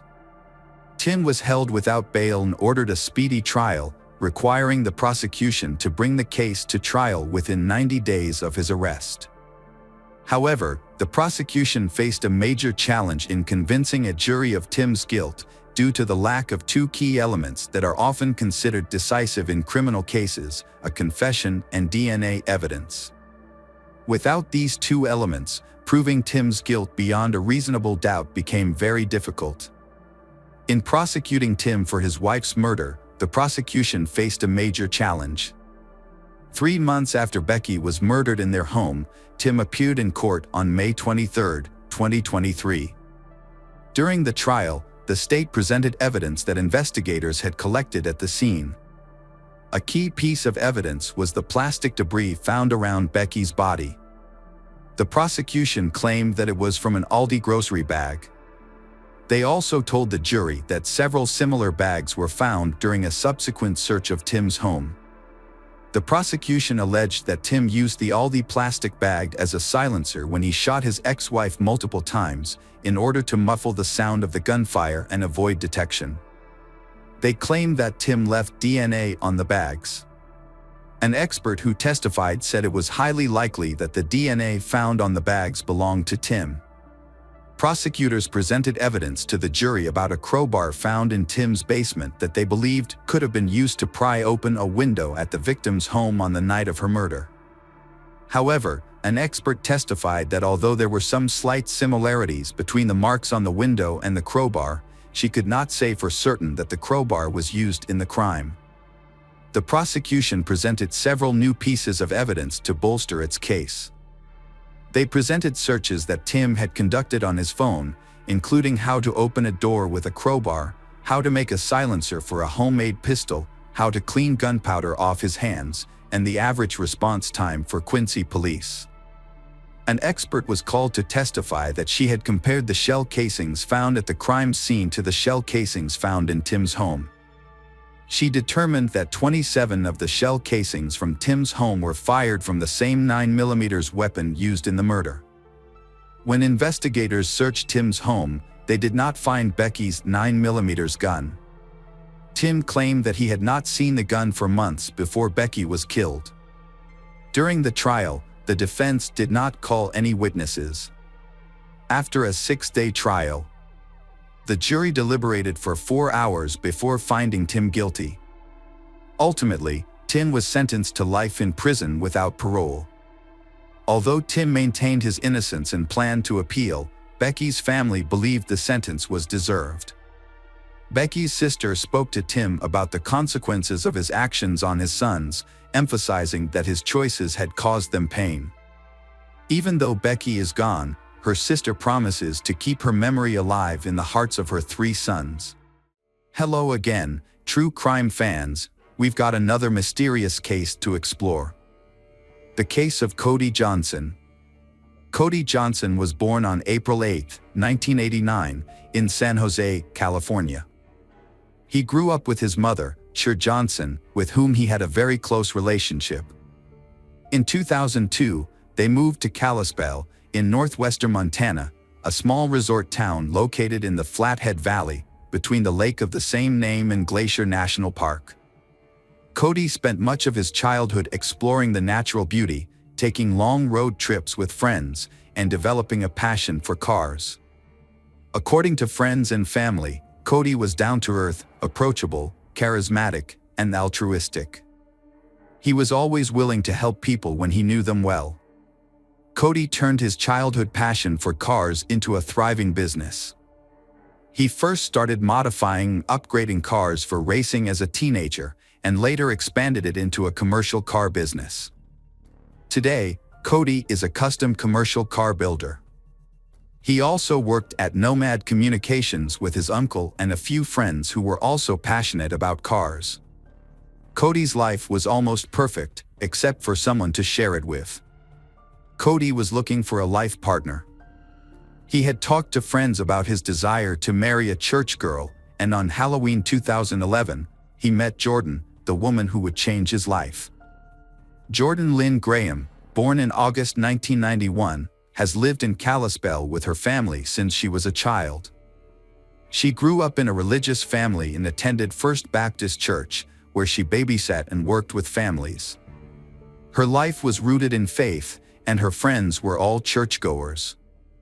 She dreamed of becoming a stay-at-home mom and raising a family.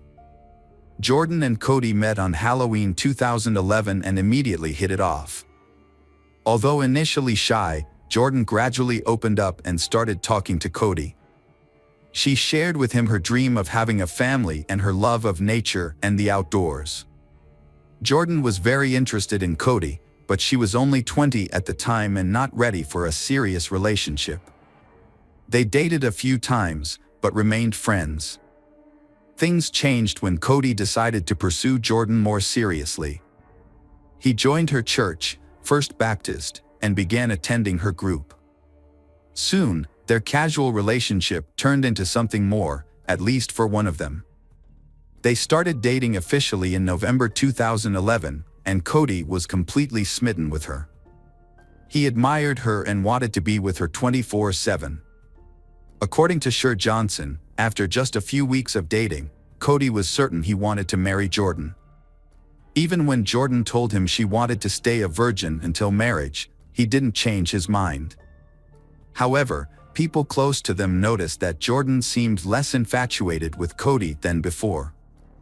Some suggested that this could be due to Cody's shyness, but others were concerned about the imbalance in their relationship. They did not show affection in public, did not hold hands, or flirt with each other.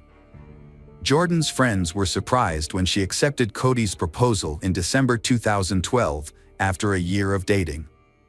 Although they thought she was not serious enough for marriage, they were still happy for her. In an Instagram post, Jordan showed off her new ring with the caption, "He proposed. Best early Christmas present ever." The wedding was scheduled for June 29, 2013, and planning began immediately. Cody was heavily involved, as was Kimberly Martinez, Jordan's best friend and maid of honor. Jordan, however, seemed to be the one who was most involved in the preparations for the wedding. She even performed a song that the couple had hired professional songwriter Elizabeth Shea to write. In retrospect, the lyrics seemed rather cold, almost foreboding. However, whenever Kimberly or anyone else mentioned actually marrying Cody, Jordan's mood worsened. She repeatedly asked Kimberly if she was doing the right thing. On the wedding day, she couldn't hide her true feelings about the marriage. She was very nervous, often looking down and seemingly not wanting to make eye contact with her husband during the wedding photos. However, Jordan seemed to calm down well, and by the time it came time for the first dance, she was completely focused on Cody. This happiness didn't last long. The morning after their wedding, Jordan texted her friend from the hotel where they were honeymooning. She hadn't consummated their marriage and had turned her husband down each night since their wedding. She shared her concerns with her friend, saying, "I know he's going to want to be intimate, but I'm really not interested." She also made an excuse, "My period started tonight. I really hope it works because if I'm pressured to do something, I'm going to freak out." It turned out that Jordan was extremely afraid of sex, and a mix of her faith and her true feelings for Cody made her anxious about being intimate with him. The pressure kept building until July 7th, 8 days after their wedding. Cody had planned to go golfing with friends but canceled at the last minute because Jordan had a surprise for him. After attending church and spending some private time at the lake, they joined a few friends for dinner at the local Dairy Queen. Cody went home with Jordan, and that was the last time anyone saw him. Cameron Fredrickson was the first to notice that Cody was missing. Cody was a model employee who always arrived on time before the workday began. However, when Cody still hadn't shown up well into the workday, Cameron decided to visit Cody's new house, which he had bought with Jordan before their wedding. After knocking for some time without a response, Cameron grew concerned and decided to enter the house. Finding no one inside, he began to search for clues about Cody and Jordan's whereabouts. Unfortunately, his search yielded little information. Cameron's concern turned into fear when he discovered Cody's phone in the garage. He immediately realized something was amiss because Cody never went anywhere without his phone, and leaving it behind might indicate that something terrible had occurred. After making several calls, Cameron learned that no one had seen him since the dinner at Dairy Queen at 8:30. He immediately went to the police station to file a missing persons report. And the authorities treated the case seriously from the start. Cameron's distress emphasized the seriousness of the situation. Officer Chaz Zimmerman was among the first to question Cameron. He found it unusual that it was the boss who reported the person missing, rather than the wife. Later that day, Kimberly finally reached Jordan. When she asked about the situation, Jordan explained that she had seen Cody leaving with some friends in a black car with Washington license plates. She mentioned that on their way back from the restaurant, Cody received a phone call that upset him greatly, so she thought it would be best to give him some space. However, later that night, she went to the garage to retrieve her phone charger, which she claimed she had left in their car. On her way back from the car, she received a text from Cody saying he was going to take a ride with some friends visiting from out of town. She informed the police, just as she had told Kimberly, that she didn't know who these friends were. But Cody often mentioned taking his visitors to Glacier Park. She explained to the police that she didn't recognize any of the men and that there had been no argument that night. Regarding Cody's disappearance, Jordan said she assumed he was out joyriding with his friends. When the police asked why she hadn't reported him missing, she said she didn't want to upset him if he returned in a few hours. 48 hours after Cody disappeared, his and Jordan's friends and families gathered at their home, expressing confusion about Cody's behavior. It was unlike him to leave without telling anyone where he was going. Despite this, Jordan insisted on her story until Kimberly challenged her. As the meeting continued, Jordan appeared increasingly uncomfortable. Finally, she became so upset that she threw her wedding ring across the room. While some thought it was a strange reacting mechanism, Kimberly believed something more was happening. She called her friend when she got home. The following day, Jordan was summoned to the station, where the officers questioned her about the inconsistencies in her story. One officer said, "I'm noticing some discrepancies between what you're telling me and the information I've gathered from others." He continued, "I've talked to a few people, and it's crucial for me to know you're being truthful." Jordan responded, I understand. However, the officer insisted, "I believe there's more to it." Sher Johnson met with the police that day, carrying Cody's phone records from the day he disappeared. Concerned about her son, she hoped the mysterious person Cody had called would provide clues about his whereabouts. However, it turned out to be a friend from the car community calling to return a tool to Cody. This friend was quickly ruled out as a suspect because he had a strong alibi. His wife was in labor when Cody went missing. With all leads exhausted, the police refocused on Jordan, who had a story that didn't quite make sense. The breakthrough they needed came on July 10th. A mysterious email from Carmen Tony 607 arrived, claiming Cody was dead and the search could be called off. The email said, "Hello Jordan, my name is Tony. There is no need to look for Cody anymore. He is gone." Jordan showed her best friend Hannah the email, Jordan face expressionless, and explained what Carmen Tony 607 claimed had happened to Cody. Allegedly, he had slipped and fallen off a cliff in Glacier National Park with his mysterious friends. Hannah was almost overwhelmed when she read the message. She urged a lethargic Jordan to report it to the police. "I'm freaking out." "What are you talking about?" Hannah exclaimed. "I read the email, and it says Cody's gone." "Jordan, any reaction?" Jordan wasn't crying at all. "She just showed me the email, and I started shaking.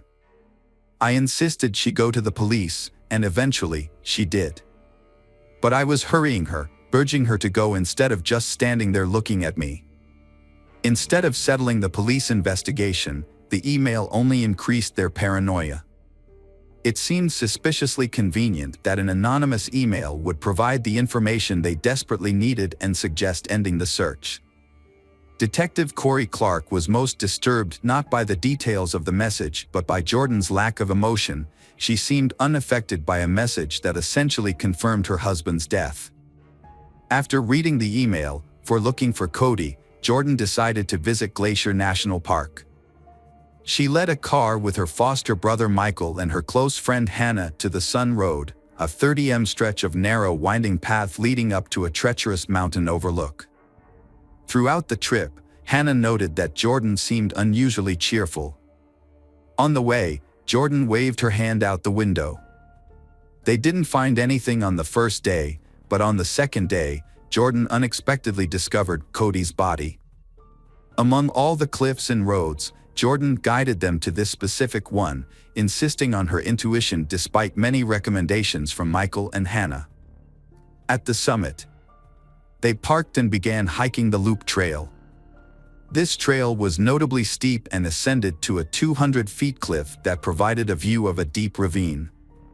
Jordan skillfully reached the top, maneuvering past sharp rocks to the cliff's very edge, overlooking the ravine.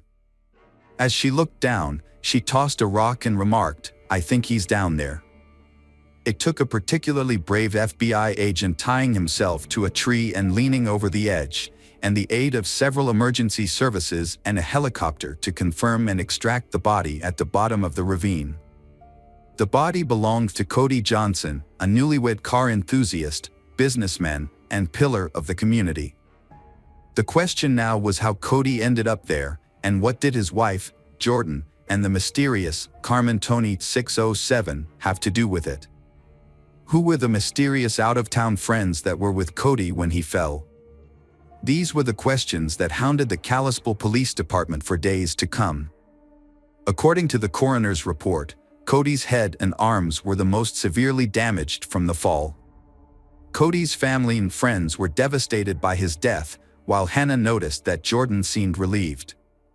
Now that Cody's body had been found, the police would close the investigation. However, the identity of Carmen Tony 607 was still unclear. When asked about the message, Jordan introduced them to Tony Stalkup, a friend of Cody's who was a car enthusiast. Although Tony had not seen Cody in a long time, he was willing to let them access Cody's account. However, they could not find the necessary email address, and neither Jordan nor Cody's phone records provided much useful information. As a result, they were forced to contact Google to request the IP address of Carmen Tony 607's account. While waiting for more information, the police interviewed Cody's family and friends again. During this process, Kimberly eventually revealed to the police about Jordan's premarital mood swings. Jordan had repeatedly asked Kimberly if she should marry Cody. She also expressed her fears and concerns about having sex with him. Jordan regretted marrying Cody and wished she could end the marriage. Kimberly advised her to have a frank conversation with Cody about her feelings. She texted Kimberly that she was unhappy when she should have been, and was worried that speaking up would hurt Cody. 2 days before Cody went missing, she wrote that he had been aggressive and blunt with her. On July 7th, she planned to talk to him but was afraid of his reaction. After the conversation, she went to Kimberly's house and told him that things were not going well. Cody was very angry and agitated, so she decided to leave so he could calm down. She slept over at her step-parents' house that night. When the police learned of this, Jordan became the prime suspect, and the news from Google arrived at the same time. The Google results confirmed that the Carmen Tony 607 email address had been created on Jordan's stepfather's computer.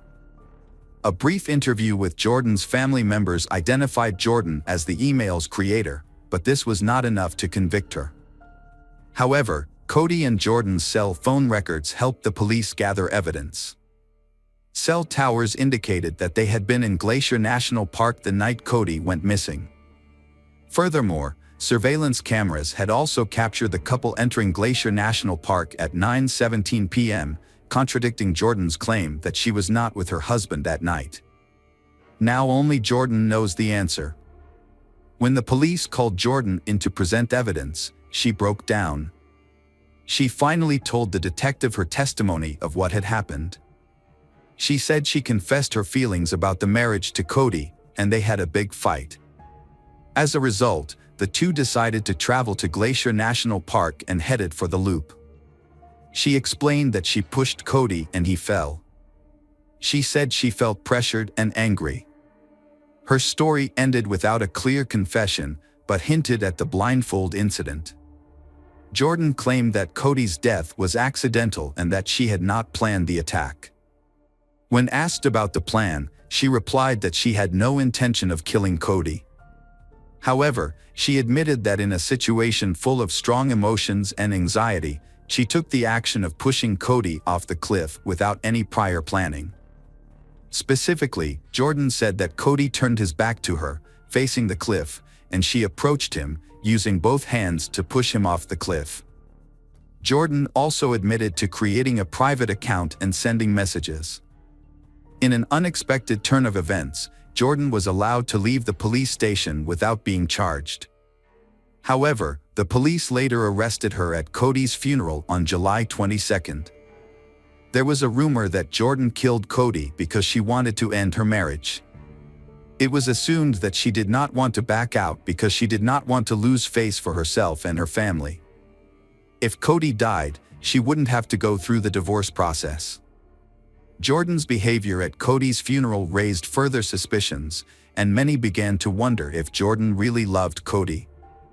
Jordan faced charges of second-degree murder and making false statements. After reviewing her case, the jury added a more serious charge of premeditated first-degree murder. Her trial commenced on December 9, 2013. From the beginning, the prosecution aggressively challenged Jordan's account. As the trial progressed, her situation became increasingly difficult. The prosecutors scrutinized her story, focusing on key issues such as why she had deceived Cody's friends and family about her involvement and apparent lack of remorse. Cody's family and loved ones provided portraying her as an unfeeling wife who killed her husband to end their marriage.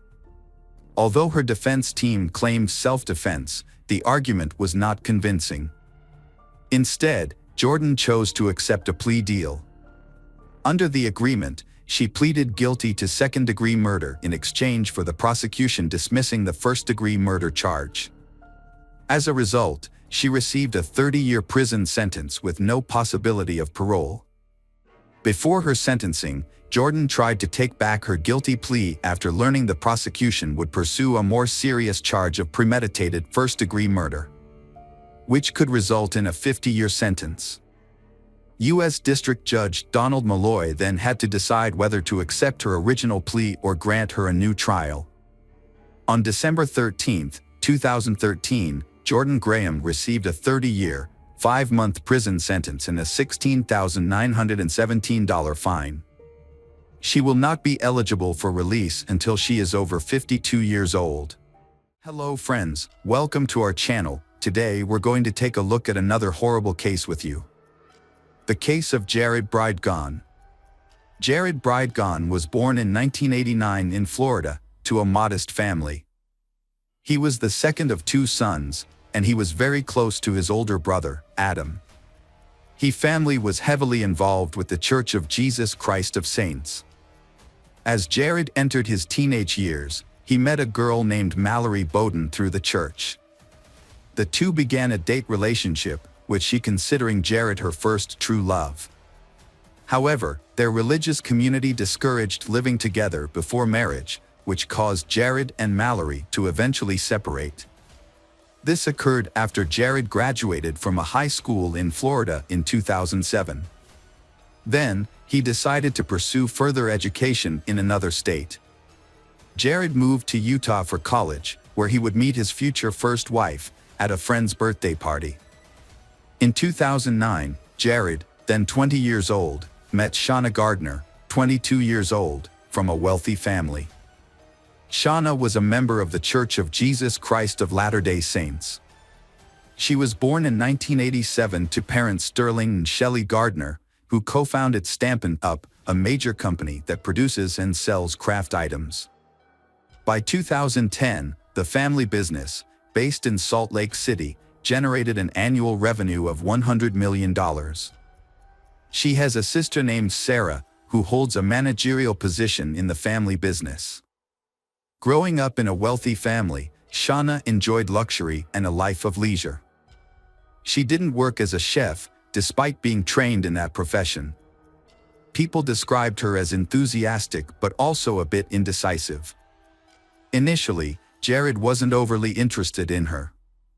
However, Shauna made an effort to draw him in with her lavish lifestyle, suggesting they could travel the world and do as they pleased, thanks to her parents' financial support. The couple's relationship moved quickly. Just a few months after meeting, they got engaged. By early 2010, they had married in a lavish temple ceremony in Salt Lake City, Utah, the Shauna family covering all expenses. Their decision to marry quickly was influenced by their strong religious beliefs. After getting married, Shauna and Jared moved to Utah, where they bought a comfortable home, valued at around $1 million, with the help of the bride's parents. Each of them owned a Mercedes, despite Jared still being in school and Shauna not having a job. They took many luxurious trips around the world and often posted about their adventures, expensive buys, and hobbies on social media. Friends close to they said that Shauna's parents gave them about $10,000 each month for expenses and also let them use their accounts freely. Jared received a generous gift of $100,000 from his in-laws after completing his degree, which he used to start his own business.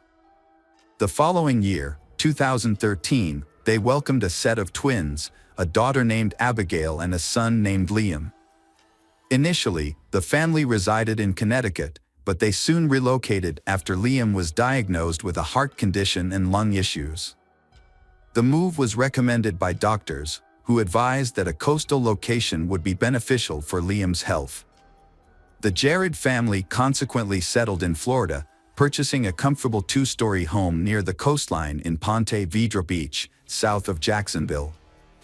During this time, Shauna managed her social media blog, where she presented herself as a loving wife and caring mother. Jared and Shauna were a couple who took fitness seriously, often visiting the gym together.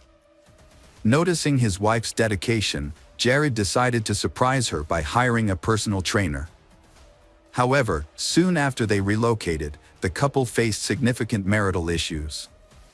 Even so, they still choose to save face and pretend that everything is fine. Shauna's feelings about their religion began to shift. She lost interest and nearly stopped attending church services, while Jared still stands his ground. This difference in faith and devotion caused ongoing tension and arguments. Furthermore, Shauna's perception of Jared had also changed. She felt he had become lazy, gained weight, and lacked focus on starting his business. Jared completed online courses in programming and design. He then got a job at Microsoft, which helped him gain financial independence. Over time, he advanced to a senior manager position. However, his relationship with his wife began to deteriorate, and frequent arguments became a common occurrence in their home. The situation worsened when Jared discovered intimate conversations between his wife and her fitness trainer, causing him to suspect they were having an affair with each other. Although his wife denied this, the coach confirmed Jared's suspicions via phone call. Jared then contacted his friend, Meller Bowden, via email, lamenting that his wife had become distant from him and increasingly attached to her fitness trainer.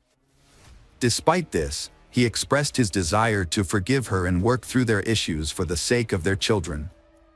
Unfortunately, their efforts to repair the relationship were unsuccessful. In 2015, after nearly 6 years of marriage, the couple began a contentious divorce, battling over shared assets and child custody. Jared publicly accused Shauna of being unfaithful, which she vehemently denied, claiming instead that the marriage had lost its love. In turn, she accused Jared of being cruel and behaving offensively. A dispute between Shauna and Jared led to disagreements over the division of assets and custody of their twin children. Shauna claimed that most of their possessions, including their home, cars, and bank account funds, were gifts or purchased by her parents. She believed Jared had no claim to these items because he had only recently started working after spending years on his education. Jared countered that he was entitled to at least half of their Florida home, citing his contributions over the years. Shauna and Jared also had intense disputes about the custody of their twins. Shauna accused Jared of manipulating the children against her when he was with them, coaching them on what to say about she and recording their statements to use as evidence in court. In response, Jared accused she of snooping on his private life by installing hidden cameras in their home, tapping his phone calls, and tracking his movements. Shauna sought sole custody of the children and sole ownership of their seaside home. She also accused Jared of attempting to withdraw from the children's trust funds for his own use. He retaliated by accusing of tax evasion and claiming that she received thousands of dollars in income working at the family company without paying taxes.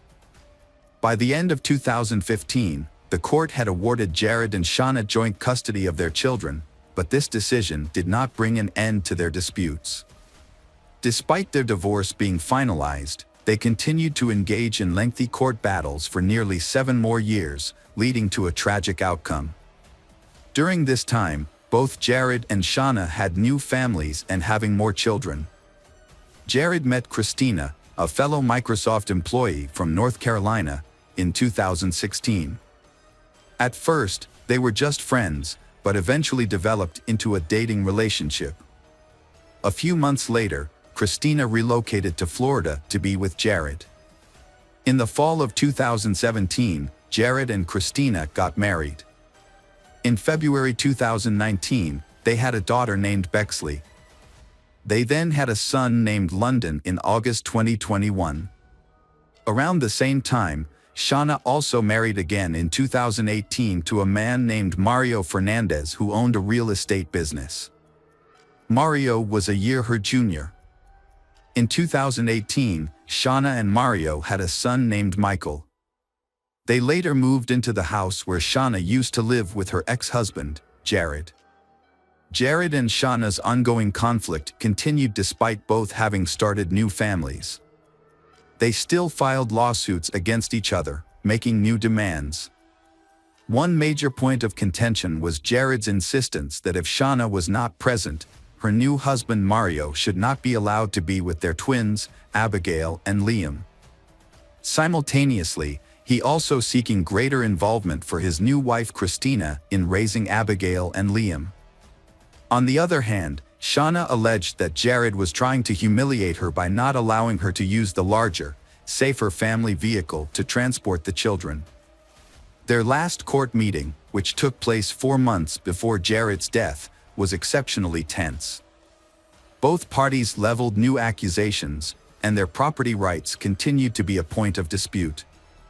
Following their divorce, a court ruling granted Shauna exclusive use of the larger vehicle and required Jared to pay her $600 in compensation. Jared would pick up Abigail and Liam every Wednesday to spend time together. They would meet for dinner, with their younger sister Bexley occasionally joining them. On Wednesday, February 22, 2022, Jared followed their routine. He picked up Abigail and Liam, took them to a coastal cafe for dinner, and then they went for a walk. After that, he took his 2 children to Shauna's house and headed home via his usual route, which took about 40 minutes. Part of this route included a deserted and poorly lit stretch of road. As Jared drove slowly in the dark, aware that his 3-year-old daughter, Bexley, was asleep in her car seat, he suddenly spotted a tire in his lane. It was around 9 p.m. Jared stopped the car, turned on his hazard lights, and got out to move the tire to the side of the road. Then several shots rang out. Jared didn't have time to react, because the shooter acted with precision, firing multiple bullets at close range, and later fleeing the scene. Bexley was not injured or harmed in this incident. A passerby witnessed the aftermath of the shooting and cautiously approached Jared's body, which was lying in a pool of blood. The passerby immediately called for police and paramedics, but unfortunately, they arrived too late to save Jared. The investigation began with a suspicious timeline. Just before the incident, Jared had called his wife, Christina, to let her know he was on his way home. However, when Jared didn't arrive after an hour, Christina tried calling him again, this time reaching a police officer who informed her of the incident and asked her to report to the Jacksonville Beach Police Station. The police investigation at the scene revealed that Jared's car had stopped due to a tire on the road. They concluded that Jared had exited his vehicle to remove the obstacle, at which point he was shot. Fortunately, Bexley, who was asleep in the back seat, was unharmed, suggesting that she was not the target of the shooter. The fact that Jared's wallet, phone, and tablet were still in the vehicle, with no valuables missing, led investigators to quickly rule out robbery as a motive. Christina was asked if her husband had any known enemies or recent conflicts. She said she didn't know of anyone who wanted to harm him, except possibly his first wife, Cheyenne. However, she didn't want to make any direct accusations without solid proof. The police couldn't find any surveillance footage of the incident because there were no cameras in the area where it happened. A witness did hear the shots. Then they did hear a vehicle speeding away, and they couldn't see anything in the dark. Christina suggested that Cheyenne was involved in the crime, a theory that seemed possible to investigators. However, investigators suspect Cheyenne had an accomplice, as she had an alibi at the time of the crime. She was at home with Mario, Abigail, and Liam, Michael, and visiting parents at the time of the incident. To gather more evidence, the police reviewed nearby surveillance footage. To further investigate, detectives checked the footage from nearby surveillance cameras. The footage showed a dark blue Ford F-150 with brown trim entering the area about 15 minutes before the incident occurred. The same vehicle was seen again on camera a few minutes after the witness reported hearing shots. Jared's family made public appeals asking anyone with information, no matter how small about the case, to come forward. The police arrested Cheyenne and her current husband, Mario, as their first suspects. Despite multiple questioning sessions, they both denied any involvement in the murder. Cheyenne acknowledged that her relationship with Jared was complicated, but insisted she would never harm him. In an emotional interview, Shauna shared how Abigail and Liam reacted to the news of Jared's death. Abigail cried uncontrollably for hours, while Liam was in shock and remained silent for a long time. A notable absence at Jared's funeral was that of his ex-wife Cheyenne and older children, Abigail and Liam. When Christina told Shauna that didn't want her at the ceremony, Shauna responded that if she couldn't attend, neither would their children. Almost a year after the murder, in January 2023, the first suspect was finally arrested. Before that, the police have remained silent on the progress of the investigation, only admitting that a lot of time and resources are needed. A new clue has been found when a dark blue Ford F-150, possibly related to the case, caused an accident and then fled in a crowded area. Fortunately, numerous cameras in the vicinity captured footage, allowing authorities to quickly identify the suspect. The vehicle was owned by 62-year-old Henry Tennant, an unemployed man with a history of convictions. Henry was subsequently charged with multiple offenses, including second-degree premeditated murder using a firearm, participating in a conspiracy to commit murder, and setting up an ambush to obstruct the victim. Jacksonville Beach Police Chief Jonathan Paul Smith and City Prosecutor Melissa Nelson held a press conference to announce the charges against Henry. During the conference, it was revealed that Henry was not the only one involved. In exchange for a lighter sentence, he had agreed to testify against his accomplices. However, their names were not disclosed to protect the integrity of the ongoing investigation. As the investigation continued, it was discovered that Henry with his friend had been living in a rental house owned by Mario. The police questioned Henry's housemate, but he did not have any valuable information about the case. Although he lived with Henry, the housemate had no personal relationship with the owner, Mario, only paying rent through a middleman, Henry. A thorough search of the house led to a significant discovery: a hidden pistol in Henry's room. Ballistic tests later confirmed that this pistol was the murder weapon, further implicating Henry in the crime. Mario Fernandez was arrested on March 16, 2023, after his accomplice, Henry, pleaded guilty and agreed to testify against him. Mario was charged with first-degree murder, conspiracy, and incitement to commit a serious crime. Rumors soon emerged that Shauna was the mastermind behind the murder. These allegations were supported by two key witnesses: her former lover, a fitness trainer, and a tattoo artist she regularly visited. The fitness trainer revealed that Shauna said that she really hates her ex-husband, Jared, and had wished for his death. The tattoo artist shared a similar account, stating that Shauna had complained about the ongoing legal battles with Jared and had inquired about potential ways to silence him permanently. Shauna initially made the inquiry in a joking manner, but she repeated it months later, showing her serious intent. Despite denying all allegations and initially stating her to cooperate with the investigation, but Shauna moved to Washington with her children a few months after Mario's arrest. On August 17, 2023, Shauna was arrested in her Washington apartment and was charged with first-degree murder, conspiracy, and incitement to commit a serious crime. She was extradited to Florida to stand trial alongside Mario and the other suspects. It is believed that Shauna's motives stem from her complicated relationship with Jared, as well as the desire to avoid sharing custody of their two children and the desire to have complete control over shared assets. The case is ongoing and charges are being pursued against everyone involved. Henry, an individual associated with the case, has pleaded guilty and is cooperating with the investigation in hopes of receiving a lighter sentence. Even so, he faces a minimum sentence of 15 years in prison, which would be life-altering given his advanced age. Mario Fernandez, Shauna's husband and a co-conspirator, has partially admitted his guilt, but refusing to testify against his wife. In contrast, Shauna denies all charges. However, prosecutors are asking for the death penalty or life imprisonment without parole for both Shauna Gardner and Mario Fernandez Saldana. Meanwhile, their three children are in the care of their maternal grandparents, Starling and Shelley Gardner, and their aunt, Sarah.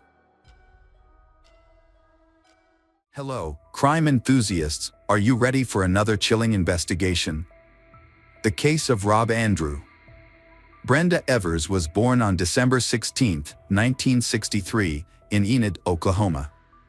Her parents were Christians. The family often gathered around the dinner table, prayed together, and participated in church activities. Brenda grew up to be a quiet and calm girl. She did well in school and spent a lot of time at church helping others.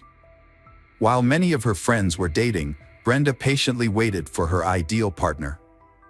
While in high school, she cheered for the school's soccer team. Brenda was a moral and humble young woman, just like her mother. She loved to dance but did not go to parties often. Brenda's goal was to be a devoted wife and mother, devoting herself to her family after marriage. At the age of 17, Brenda met Rob Andrew, her friend's older brother. Rob was older and in college. They quickly discovered that they had much in common. Although they were from different branches of Christianity, Brenda was Lutheran and Rob was Baptist. They both held conservative views, attended church regularly, and wanted to raise a large, happy family. Their friendship gradually blossomed into romance. Brenda then went to college in Winfield, Kansas. Despite being 125 miles apart, they tried to keep in touch regularly. To be closer to her lover, Brenda transferred to a college in Stillwater, Oklahoma, a year later. By the end of the summer of 1984, they married. Not long after, Rob received an attractive job offer in Houston, Texas. Although he was hesitant, Brenda convinced her husband to accept it. While Rob developed his career as an advertising executive, Brenda also completed her degree and found a job in the banking industry. Brenda loved the bustling life in the big city, with its tall buildings and vibrant nightclubs. Texas changed her a lot. She became more confident, started taking care of herself, dressed fashionably, wore makeup, and made many friends. However, Rob was not happy with these changes. He believed that a woman of faith should be more restrained. In addition, Rob began to feel homesick. So when he received an offer to return to the advertising agency in Oklahoma City, he happily agreed. Brenda did not support her husband's decision, leading to an argument between the two. In the end, they agreed that Rob would move to the new place first, and if everything went well, his wife would follow. After several months of living apart, the family reunited. In the early 1990s, Rob and his wife moved into a luxury home in Lansbrook. 9 months later, they had their first daughter, Tricity. Brenda quit her job to become a stay-at-home mom and raise the children. 4 years later, they had their son, Parker. Their family life seemed perfect, with love, children, home, and wealth. Rob and Brenda were married for approximately 17 years and had 2 children together. As a deeply religious couple, they raised their children with strong faith and moral values. They regularly attended church as a family and participated in charitable activities. From the outside, their marriage appeared happy and stable.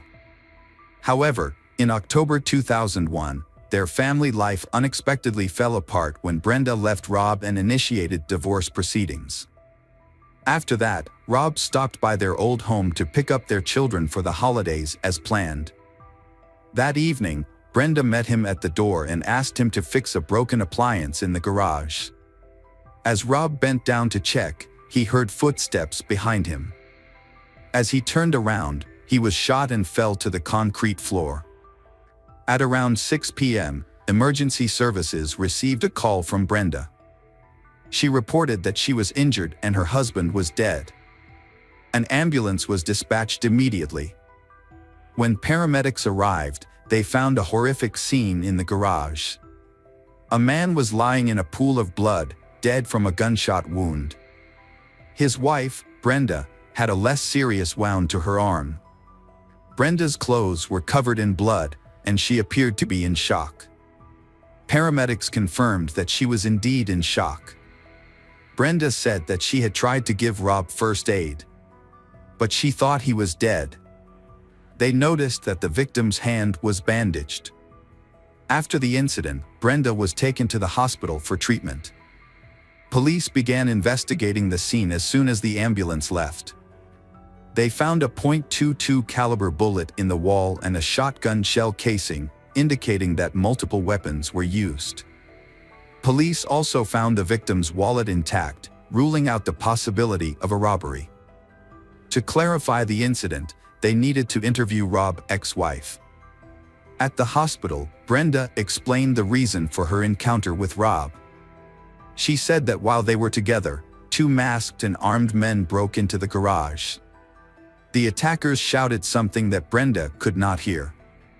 One shot Rob twice, and the other shot and wounded Brenda as she tried to run away. Both attackers then fled. Brenda did not know the identity or motive of the attackers. She believed that Rob was unlikely to have enemies because he was kind and helpful. Brenda admitted that she was scared, especially since there were children in the house at the time of the attack. However, Brenda's story was inconsistent. The police suspected that she was not telling the truth, especially when they saw that the children had not packed for the trip.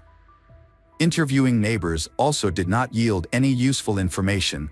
No one noticed anything unusual that night. To learn more about Brenda and Rob's personal lives, detectives decided to interview people they knew. It turns out that after the birth of their second child, the relationship between Andrew and Brenda became strained. Andrew often complained to friends and pastors that Brenda mistreated him and hated their marriage. In addition, a close family friend commented that the couple's feelings seemed abnormal. Brenda often expressed her feelings openly, even in front of strangers. Rob seemed to love Brenda too much, as he had forgiven her inappropriate behavior for a long time. Family friends all noticed that Brenda had changed significantly. From a normal housewife, she had become a woman with a more liberal lifestyle. These accusations were well-founded and were backed by clear evidence. Brenda seemed to be going through a midlife crisis. Her style of dress changed significantly. From a refined woman, she changed to wearing revealing clothes and wearing too much makeup. Not only that, Brenda also became secretive with her husband. She did not share where she went, who she met, or what she did. Eventually, Rob discovered that his wife was having an affair. In October 1997, Brenda began an extramarital relationship with Rick Nunley, the husband of a friend and former co-worker at a bank in Oklahoma. They dated for a year, then only communicated by phone occasionally. Brenda then began a relationship with James Higgins, a local store owner. At first, James Higgins was attracted to Brenda's style of dress and flirtatiousness. They began seeing each other regularly once or twice a week after Brenda gave him a hotel room key. The relationship lasted about 5 years. During this time, Brenda's husband, Rob, was completely unaware of the affair. However, he realized that their marriage was in trouble. Brenda hardly spoke to or spent time with Rob anymore.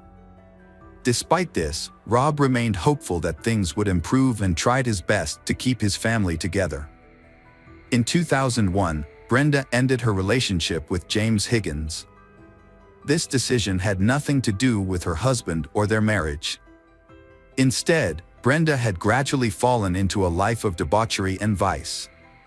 2 years earlier, a Baptist church had been built in Oklahoma City, largely thanks to Rob's contributions. There, Rob became a deacon, and his wife took on the role of Sunday school teacher. Outwardly, their family appeared prosperous and adhered to traditional moral standards. At that time, Brenda still maintained the image of a model wife. She enthusiastically taught the children basic lessons about religion and friendship. At the church, Brenda met James Pavitt, a married part-time teacher and friend of Rob's. Although James was a devout Christian, he was attracted to Brenda's charm. They began seeing each other in the spring of 2001. At first, they kept their relationship secret, but it gradually became more public. Everyone in the church noticed their closeness. Rob suspected his wife of having an affair, and the two had a big argument. When James divorced his wife, Brenda and Rob also decided to divorce. Although Rob still wanted to save the marriage, Brenda was determined to file for divorce. Shortly after this event, a mysterious call was made to Rob's office, and then a serious car accident occurred, believed to be an assassination attempt on him. Rob became suspicious of Brenda and James, so he reported it to the police. Rob did not oppose the divorce and agreed to the custody arrangement for the children. He even supported Brenda financially. So, what was the motive for killing him? The motive was money. James Pavitt, who was also an insurance agent in addition to teaching, had sold Rob an $800,000 insurance policy that summer, with Brenda as the sole beneficiary. As police investigated the attack on Rob's family, they discovered two important things: the relationship between Brenda and James, as well as a problem with the family's car brakes. As the events connected, Brenda's role in her husband's murder became clearer. Finally, the police also found a new suspect. It was Brenda's new lover, James Pavitt. 2 weeks before the garage incident, Rob went to the insurance company to remove his wife, Brenda, from the policy because she was unfaithful. James, the insurance agent, refused. stating that only the beneficiary, Brenda, could make changes to the policy. Not trusting James, Rob checked with the management. The investigation revealed that Brenda and James had attempted to falsify the policy by transferring ownership to Brenda. They had forged Rob's signature and backdated the changes. James's supervisor confirmed to Rob that he was still the owner of the policy and that only the insured could make changes to it. When James learned of this discovery, he was furious, as it led to his dismissal. Investigators learned that Rob had a 16-gauge shotgun when he left the house. During the search of Brenda's house, Brenda did not turn the gun over, and it was not found, which was quite strange. However, when they searched neighbor's house, Judy Gigstad's house, they made an unexpected discovery. A shell casing from the sought-after handgun was found on the bedroom floor, along with several .22 caliber bullets in the Gigstad's attic. The Gigstads were not home at the time of the crime, and there were no signs of forced entry. Gigstad's family confirmed that Brenda had their spare key. In addition, a key piece of evidence came from Joanna Larson, James Pavitt's daughter. On the day of the crime, she lent her father her car with the promise that he would have it repaired. However, when Joanna retrieved the car, she discovered that it had not been repaired and found a .22 caliber bullet inside. When she informed her father, he told her to throw the bullet away. Investigators also discovered that James had purchased a handgun the week before the crime. Therefore, they planned to question James and Brenda. On November 23, Rob's funeral was held. The case was confusing to the victim's family and friends.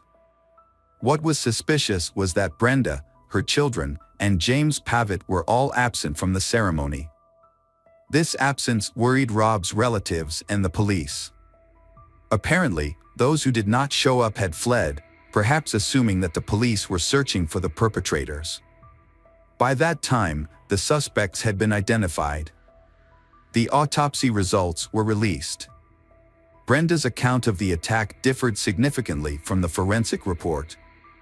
As the police had suspected, 2 different weapons were used in the attack. Rob and Brenda's injuries did not match Brenda's description. The first shot at Rob was fired from a distance with a shotgun, while the second shot was fired at close range with a .22 caliber pistol. Brenda's arm was also shot at close range with the same .22. By analyzing the location and shape of the bloodstains on his clothes, it was concluded that Brenda was near Rob when he was shot. The angle of the bloodstains matched the shooter's position, indicating that Brenda herself fired the second shot at Rob. After receiving the autopsy results, Brenda and James were officially declared suspects and wanted. During their escape, James and Brenda eluded the police for many days. The authorities warned the border guards that they might have crossed into another country. However, no trace of them was found. After some time, it became clear that the two had left the country, with the police suspecting they were in Mexico. To catch them, the authorities decided to freeze their bank accounts. Without money, they would eventually be exposed. And sure enough, 3 months later, James contacted his daughter to ask for money. However, he did not expect that his daughter was cooperating with the investigation. Joanna had doubt that her father was involved in the case. It was clear he was hiding something. Thanks to James's call, the investigation discovered the perpetrator's hideout in the city of Cancun. In February 2002, James and Brenda were arrested at the border and turned over to U.S. authorities. They were charged with first-degree murder and conspiracy to commit a felony. The children were placed in the care of their grandparents. After their arrest, neither defendant cooperated with the investigation. They pleaded not guilty and spoke only when their attorneys were present. James was the first to appear in court. The prosecution built a thorough case. They presented information about James's past as an Army sniper and his ability to use a gun. His illicit relationship and the plot to murder Rob were also mentioned. His daughter's testimony and physical evidence were presented. Ultimately, the jury found James guilty and sentenced him to death. Brenda's trial was different from James's. Instead of focusing on the details of the case, the prosecutors presented information about Brenda's character and personal life. They called her former lovers to testify, portraying her as unethical and untrustworthy.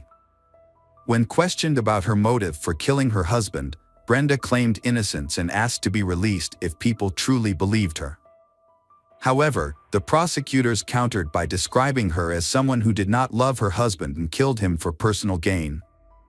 To reinforce their argument, the prosecutors presented items from Brenda's suitcase when she fled to Mexico, including lingerie and sex manuals. They questioned whether a grieving widow would act like that. During the trial, the defense team tried to portray Brenda as a victim. They mentioned that she was injured in the attack, but forensic experts determined that she had inflicted the injuries on herself. The defense also produced a confession letter from James, but a handwriting expert confirmed that Brenda had forged the document. A shocking revelation from James's attorney was that Brenda would be the beneficiary of his insurance policy if he died. This suggested that Brenda may have plotted to kill James the same way she did Rob. Or perhaps she hoped to prove her innocence and frame James, so that after he was executed, she would still receive the insurance money.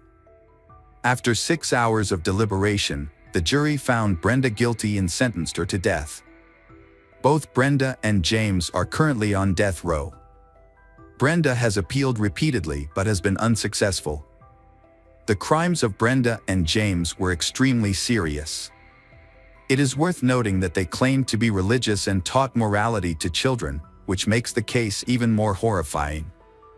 Those who preach morality but do not follow it themselves are hypocrites and cruel. Such people cannot be trusted because they do not truly understand and live by moral principles. Hello friends, welcome to our channel. Today we're going to take a look at another horrible case with you. The case of Ben Rennick. Ben Rennick was born in August 1987 in Missouri. He grew up in a rural area with his family, including his older brother Sam, with whom he was very close. In 1989, the Rennick family moved to a picturesque farm. There, the two brothers enjoyed the outdoors, and it was during this time that Ben developed a passion for snakes. In September 1992, a tragic incident occurred for the Rennick family. While they were away, a gas leak caused an explosion that destroyed their beautiful home. As a result, the family was forced to move into a trailer. Later, Ben's mother, Kim, was diagnosed with terminal breast cancer. Despite the hardships they faced, the Rennick family remained united and supported each other through every challenge. After previous hardships, the family moved to a new house in 2002. Here, Ben was given a room to raise snakes. In 2009, after a long battle with cancer, Mrs. Kim passed away. Before she died, she asked her sons to promise to continue taking care of the farm and pass it on to the next generation. With an endless passion for snakes, Ben founded the company Rennick Reptiles, which quickly gained wide recognition. Thanks to this, he was able to export snakes to many countries around the world, from the UK to Japan. Snake breeding became his passion and purpose in life. He was known as an excellent breeder, dedicated to his work and more concerned with his love for snakes than profit. His reptile farm successfully bred and propagated many species of reptiles, from common species to some of the rarest in the world. The value of Ben's reptile collection was enormous. The snakes in his collection alone were estimated to be worth over $1 million. However, Ben felt lonely and wanted to have a family. In 2010, at a party, he met Lindley, and they quickly developed a relationship. Just a few weeks later, Ben introduced Lindley to his brother Sam and Sam's fiancé Eli. Both Eli and Lindley had children from previous relationships, which made it easy for them to connect and become friends.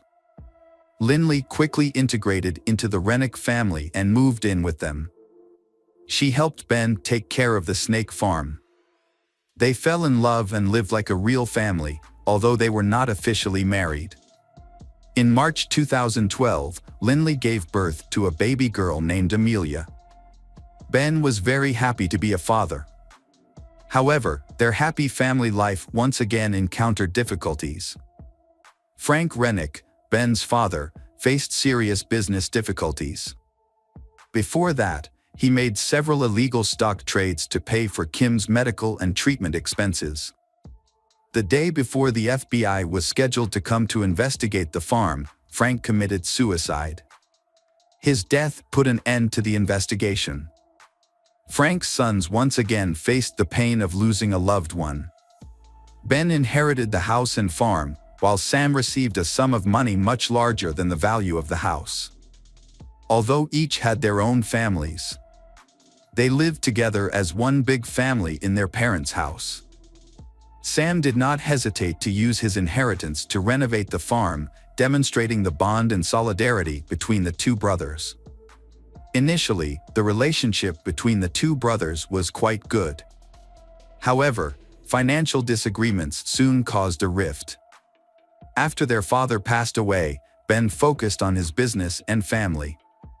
He decided to marry Lindley on April 14, 2014, officially making her a member of the Rennick family. Later, Lindley and Ben opened a new business together, Essentia Spa Incorporated. However, the business managed by Lindley encountered financial difficulties. Ben and Lindley often argued about financial issues. Although Lindley worked very hard, her income was still not enough to cover the salon's expenses. Meanwhile, Sam and his wife were also having financial difficulties. Ben allowed Sam and his wife to sell some of the furniture in their house to raise more money, but Lindley did not agree with this decision. This incident led to a conflict between the two families, causing serious damage to their relationship that could not be repaired. Ben decided to improve his family's finances by selling some rare reptiles at a high price. However, this plan failed due to a serious incident at the farm. On June 8, 2017, Lindley entered one of the warehouses and found Ben lying motionless in a pool of blood on the floor. Panicking, Lindley called her brother Sam and the emergency services for help. She reported that she had found her husband lying unconscious on the ground. During the conversation, Lindley dropped the phone and ran away. Sam continued the call and confirmed that his brother had passed away. He suspected that the cause of death could be a snake bite. The Montgomery County Sheriff was called to a snake farm for the first time in many years. Law enforcement officers were nervous about entering the farm, which housed more than 3,000 snakes. They were to examine a man lying in a pool of blood and were on guard against a possible attack by a venomous viper, which was initially believed to have caused the victim's death. When police investigator Dave Colbert arrived at the scene and examined it closely, he discovered a shell casing on a shelf at eye level. This discovery suggested that this was not a snake bite, as initially thought, but a more serious homicide. The shell casing was found near Ben's body, but no weapon was found. The killer had shot the victim multiple times in the back and head. Remarkably, no one in the family heard the gunshots or saw the attacker. Sam and Lindley were summoned to the sheriff's office for questioning. Lindley suspected Sam of being involved in her husband's death and provided a clear motive that Ben wanted to sell the house, but Sam was adamantly opposed. To clarify the matter, Sam was asked to take a lie detector test, which he successfully passed. The police released Lindley and Sam because there was not enough evidence to hold them. An investigation into the motive for Ben's murder was launched. Initially, the police suspected a robbery, but this theory was not confirmed, as all the rare snakes and valuables were still intact at the scene. Just a few days after Ben's death, the police questioned Lindley. They tested her hands and clothes for gunpowder, but the results were negative. After her husband's funeral, Lindley cut off contact with Sam and Eli. She sold her husband's company, inherited the house, and filed a $1 million life insurance claim on Ben. After receiving the insurance money, Lindley decided to sell the Rennick family home for $740,000. The Rennick family was told they would have to move. Sam began to suspect his brother's wife of being involved in Ben's death when he discovered that the insurance claim was settled quickly and the family business was sold shortly thereafter. Sam shared his suspicions with the investigating authorities. As a result, Lindley was brought in for further questioning. During the interrogation, Lindley admitted to having a complicated relationship with her husband, Ben. She also revealed that she occasionally met another man named Eric. However, Eric was ruled out as a suspect because he had an alibi. What was shocking was Lindley's confession that about 3 years after marrying Ben, she had been having affairs with at least 2 other men. Text messages between Ben and his wife showed that he suspected her of having an affair, causing tension in their relationship.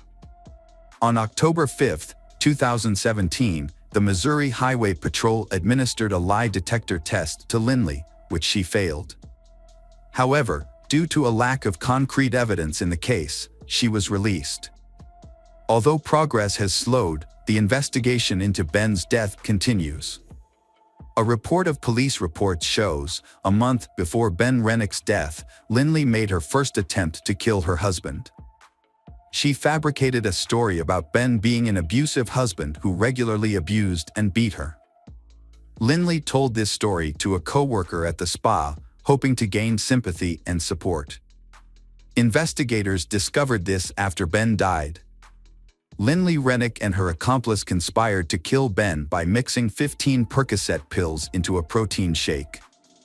Ben drank the shake without realizing it, making him seriously ill for a while, but he eventually survived.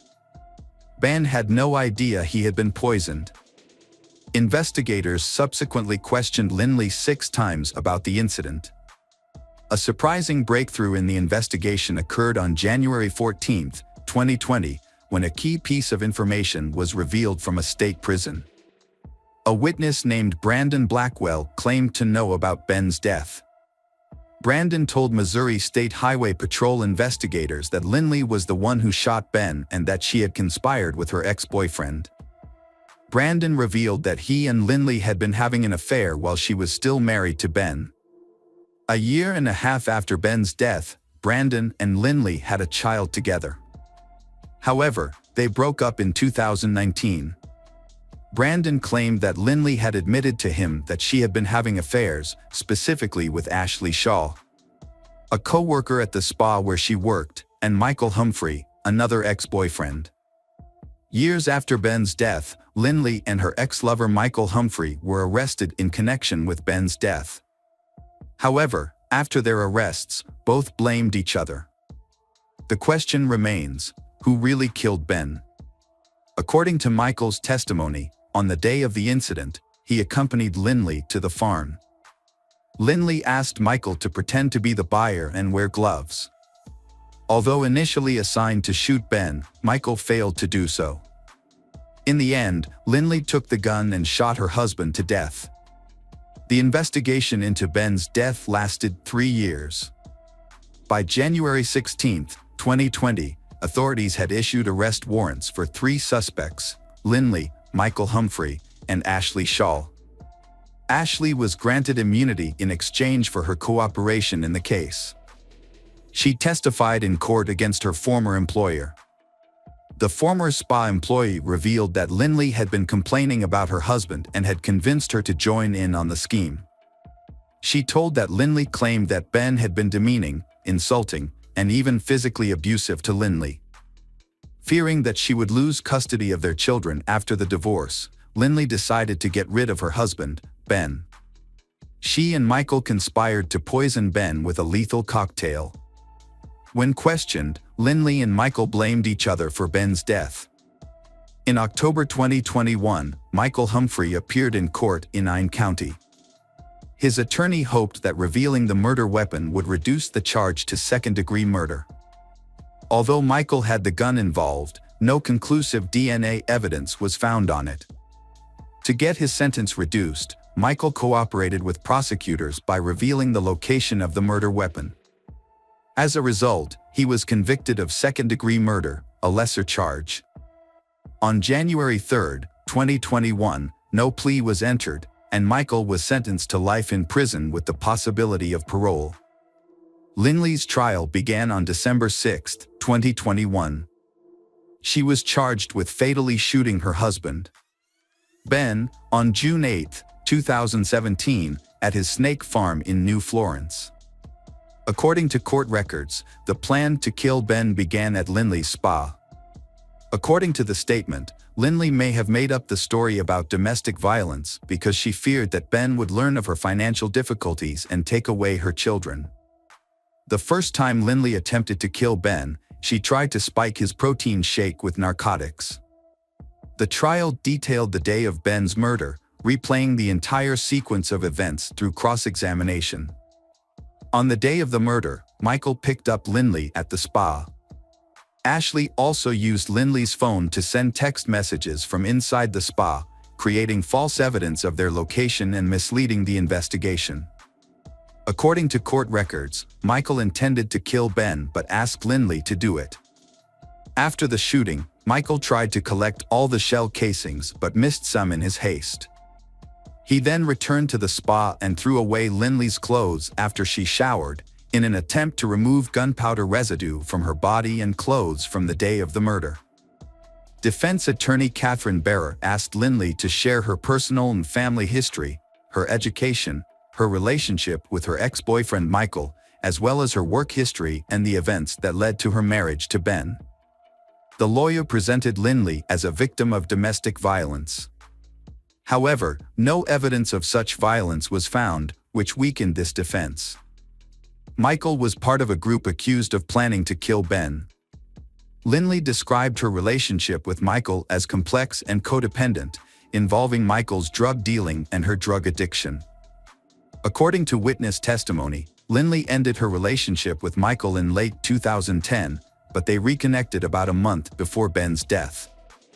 Lindley denied the prosecution's allegations of planning to kill Ben, including trying to poison him with a protein shake laced with an addictive substance. In court, Lindley admitted to having affairs with several men and expressed deep remorse. When considering divorce, she did not know who to turn to for advice. As her father was divorced and held strong views on divorce and adultery, Lindley wanted support when talking to Ben, so she contacted her ex-boyfriends, which led to her reconnecting with Michael. During the trial, Lindley admitted to participating in her husband's death and concealing Michael's involvement.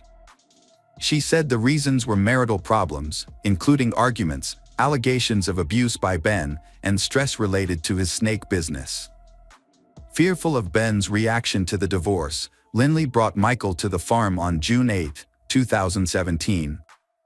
She claimed that her intention was to file for divorce, not to harm Ben. Lindley said that she took Ben's trash to throw away, then went into the nursery and saw Michael and Ben washing their hands. She did not hear their conversation because she was focused on thinking about how to talk to Ben about the divorce. Lindley recounted in a trembling voice how Michael pulled out a gun and shot her husband. She screamed and ran outside, hearing several more gunshots. Shocked and panicked, she only remembers staring at the trees as Michael ran up and pushed her toward the car. When she returned to the snake farm, Lindley discovered Ben's body. She called Ben's brother, Sam, and they checked to see if Ben was still alive by checking his pulse and breathing. Lindley expressed regret for not telling the police right away that she was there with Michael and for not telling them what happened. Due to suspicions of her involvement in her husband's death, the $1 million life insurance policy Ben had purchased long ago could be contested. Lindley has waived her right to the money. Ben became the beneficiary of a trust fund after his father's death. The assets belonged to Ben and his children, not Lindley. However, Lindley received the money she contributed to the trust fund, along with her daughter's scholarship. Lindley admitted to seeking support by sharing her story with her then-boyfriend, Brandon Blackwell. However, the relationship ended shortly after Lindley gave birth to Brandon's child. At trial, Lindley expressed regret for repeatedly lying. "I was just trying to avoid the truth of what happened," she said, and insisted she never wanted her husband to die. Following the final verdict, Lindley's defense team did not file a motion for a new trial. No appeals have been filed against her conviction. However, Lindley filed a defamation lawsuit against Blackwell, claiming that his statements about her involvement in her husband's death were false. However, prosecutor Kevin Zellner questioned Lindley's testimony during cross-examination. He asked why she did not check on her husband after hearing the gunshots, why she did not call 911, why she sent friendly text messages to her husband and Michael after the shooting, and why she continued to lie even after emergency responders were involved. Prosecutor Kevin portrayed Lindley as a clumsy but ruthless mastermind in the murder. Lindley admitted to suggesting that police consider Ben's brother, the victim, as a suspect. During the trial, Kevin criticized Lindley's coldness in accusing the deceased's brother. During the sentencing hearing for second-degree murder and armed criminal action, Lindley broke down and cried but still did not admit her guilt. On December 9, 2021, Lindley, 33, was convicted of second-degree murder. She was sentenced to 13 years in prison for the murder and an additional 3 years for the armed criminal action. In total, Judge Kevin Crane sentenced her to 16 years in prison the following January. Sam and Ben's family were furious about the sentence. They believe that both Michael and Lindley deserve life in prison, as they are as guilty as their co-defendants. Sam expressed deep disappointment and surprise when he realized that in Missouri, a human life is only valued at 13 years in prison. Ben was a promising young man. However, due to the actions of a woman, he and Sam fell into an awkward situation, causing irreparable damage to their relationship. Despite this, Ben continued to live a dignified life. He became famous for his talent in breeding snakes and even created a new species of snake named after him. Hello again, true crime fans, we've got another mysterious case to explore. The case of Rachel Anderson. Rachel Anderson was born on January 28, 1994, in Warren, Ohio, to William Bill Anderson and Patricia Trish Anderson. She had a younger brother, John, who was a common family favorite. Rachel graduated from Warren Harding High School in 2012, where she was a member of the National Honor Society and excelled in soccer and volleyball. Unlike many of her peers, Rachel pursued an unconventional career. From a young age, she aspired to become a funeral director. To achieve her goal, she attended Youngstown State University, where she studied mortuary science. Her dedication earned her a spot on the list of top students, and she received a scholarship. Rachel later furthered her education at Cincinnati College of Mortuary Science, graduating in 2016 with a bachelor's degree in mortuary science. After becoming a member of the Ohio Funeral Directors Association, Rachel moved to Columbus to start her internship at Shaw Davis Funeral Home. She was deeply respectful of her work and felt a strong sense of duty to support grieving families. With her internship nearing its end, she hoped to secure a full-time position at the funeral home.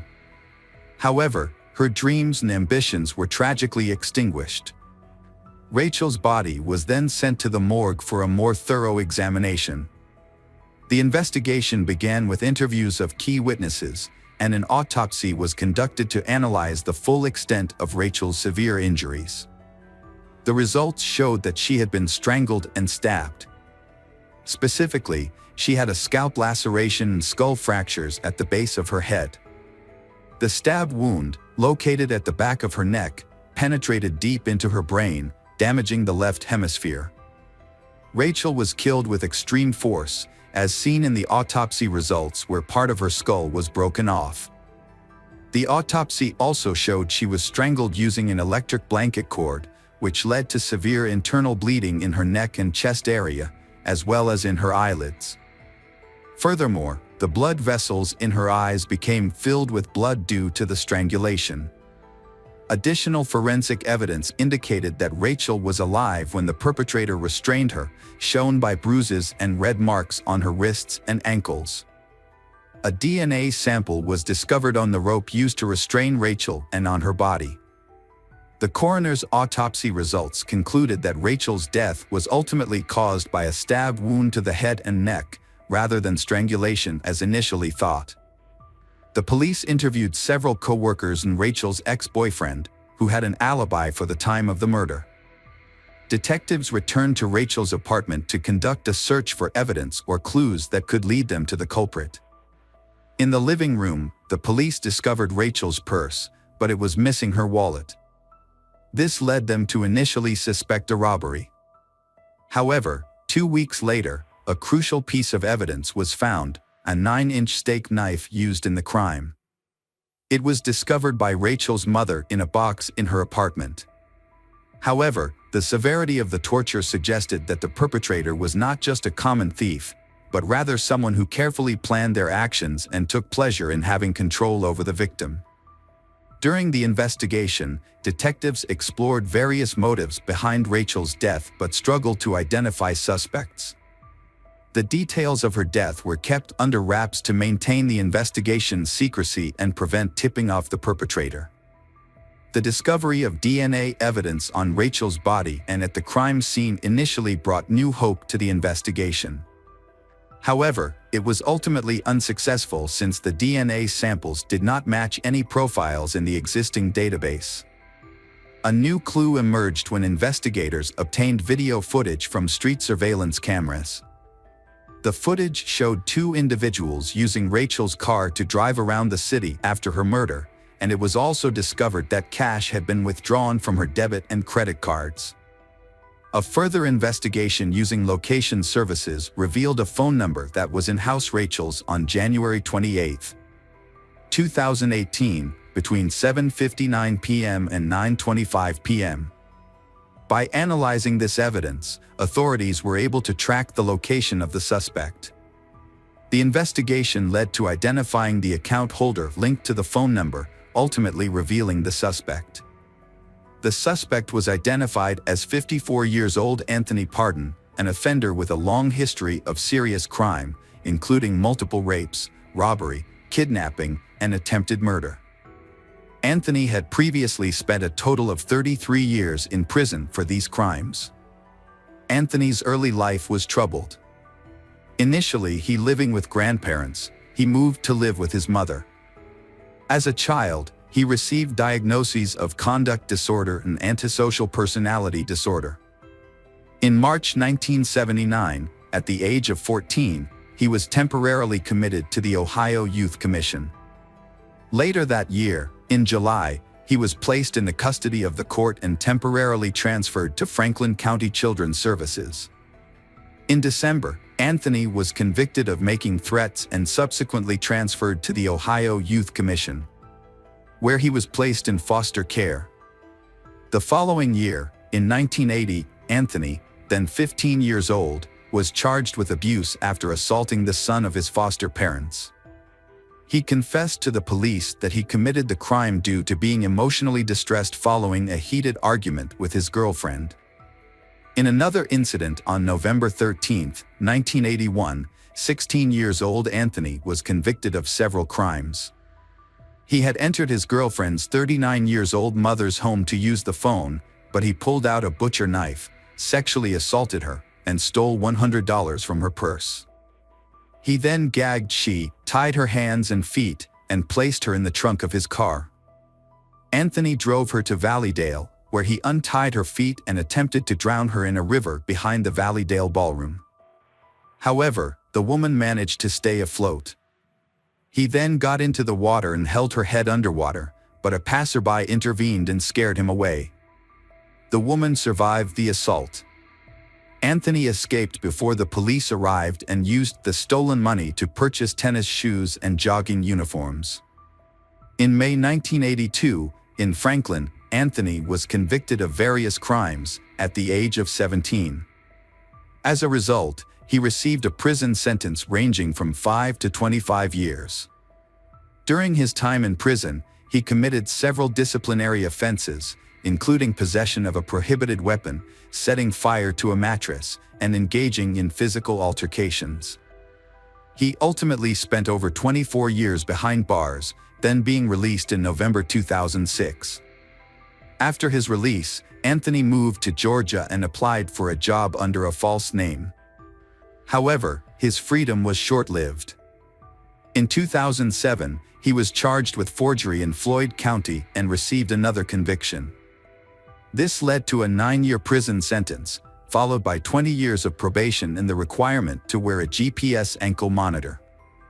He was released from prison in 2017 and returned to Ohio in June of that year, through an interstate agreement. Upon his return to Ohio, Anthony was placed under the supervision of the Adult Parole Authority and was required to check in with the local sheriff's department every 90 days. Unfortunately, due to budget constraints and negligence on the part of state authorities, he was able to roam free once again without adequate oversight. On August 21, 2017, he was found with lock up a woman in his car.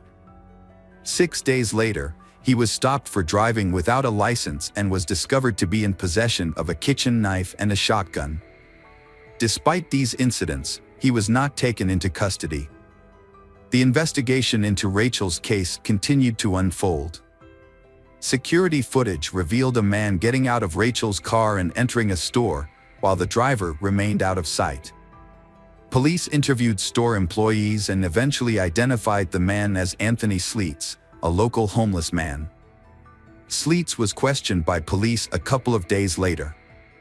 He claimed that an older man approached him and asked for his help in cashing in his ex-girlfriend's cards. Sleets agreed, becoming an accomplice in the case. During questioning, he confirmed that the older man was Anthony Pardon and provided details of their actions on the evening of January 28, 2018, when they attempted to use Rachel's stolen cards. The next step was to find and apprehend Anthony Pardon. After several days of surveillance on Anthony's sister's house, he was finally caught on February 9, 2018.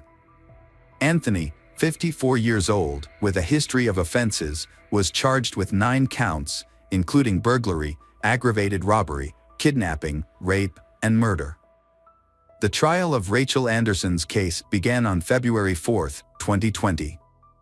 On the first day, 4 witnesses took the stand, including Jonathan Kennedy, who discovered Rachel's body, and the apartment complex manager. Officer Frank Ghani also testified, describing what he saw from his car outside the complex and the surveillance footage he witnessed. Jonathan found Rachel's body, and Officer Ghani was nearby. Over the next few days, additional witnesses testified, including Anderson's brother John, Special Agent Joshua Durst on February 5, and lead detective Art Hughes on February 6. The defendant, Anthony Pardon, expressed dissatisfaction with his lawyers on February 6 and requested new lawyers. However, this was likely a delaying tactic court session by he. On February 10, the prosecution presented expert witnesses, including a latent print expert. He explained the technology used to track Rachel's debit card usage and its connection to the crime scene.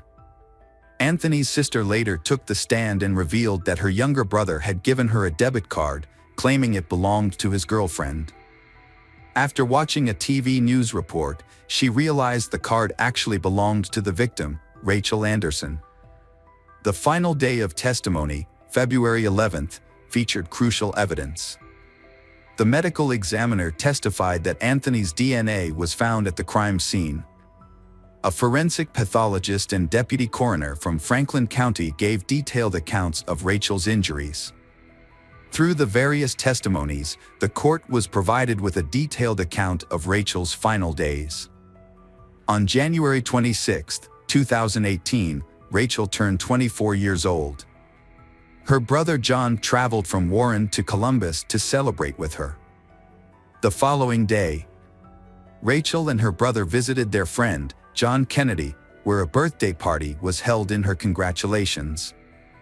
After the party, she and her brother spent the night at Kennedy's house.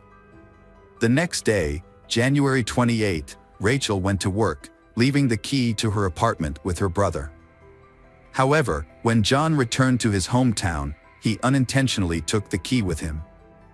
Later that afternoon, around 1 o'clock, Rachel sent a text to Kennedy, asking to pick up his spare key to her apartment.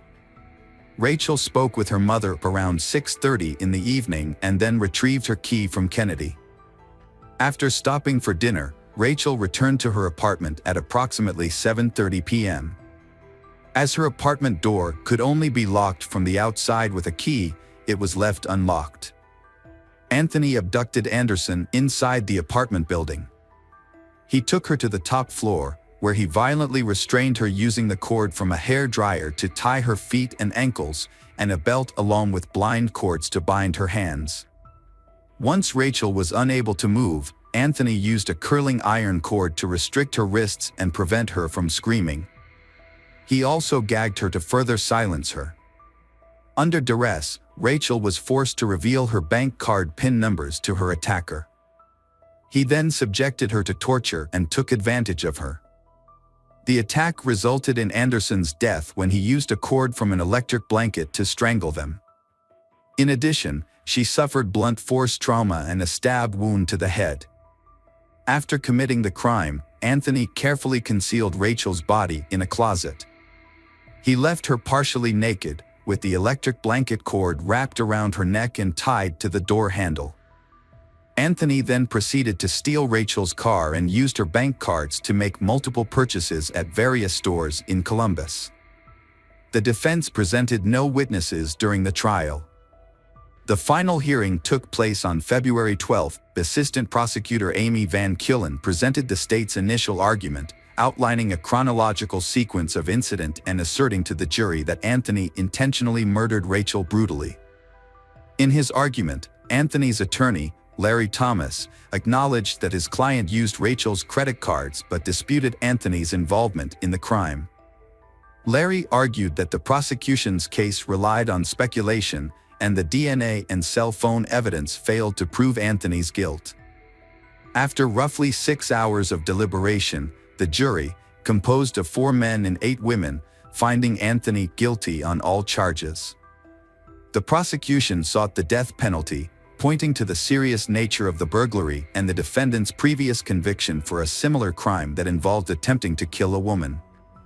Due to Anthony's extensive history of criminal behavior, prosecutors requested the death penalty instead of leniency. According to Prosecutor O'Brien, certain individuals consistently disregard the law, and Anthony Pardon is a prime example. The sentencing phase commenced on February 18th. In an effort to reduce the severity of the sentence, the defense highlighted Anthony's troubled childhood as a mitigating factor. However, prosecutors countered that the aggravating circumstances outweighed any mitigating factors. During the trial, it was established that Anthony was fully aware of his actions when he attacked Rachel. Despite this, several people testified in his defense, including his mother, sister, a psychologist, and his former elementary school teacher. Anthony gave an impromptu 13-minute statement to the jury. During this time, he discussed the abuse he suffered in his childhood and the hardships he faced after being released from prison, expressing feelings of helplessness.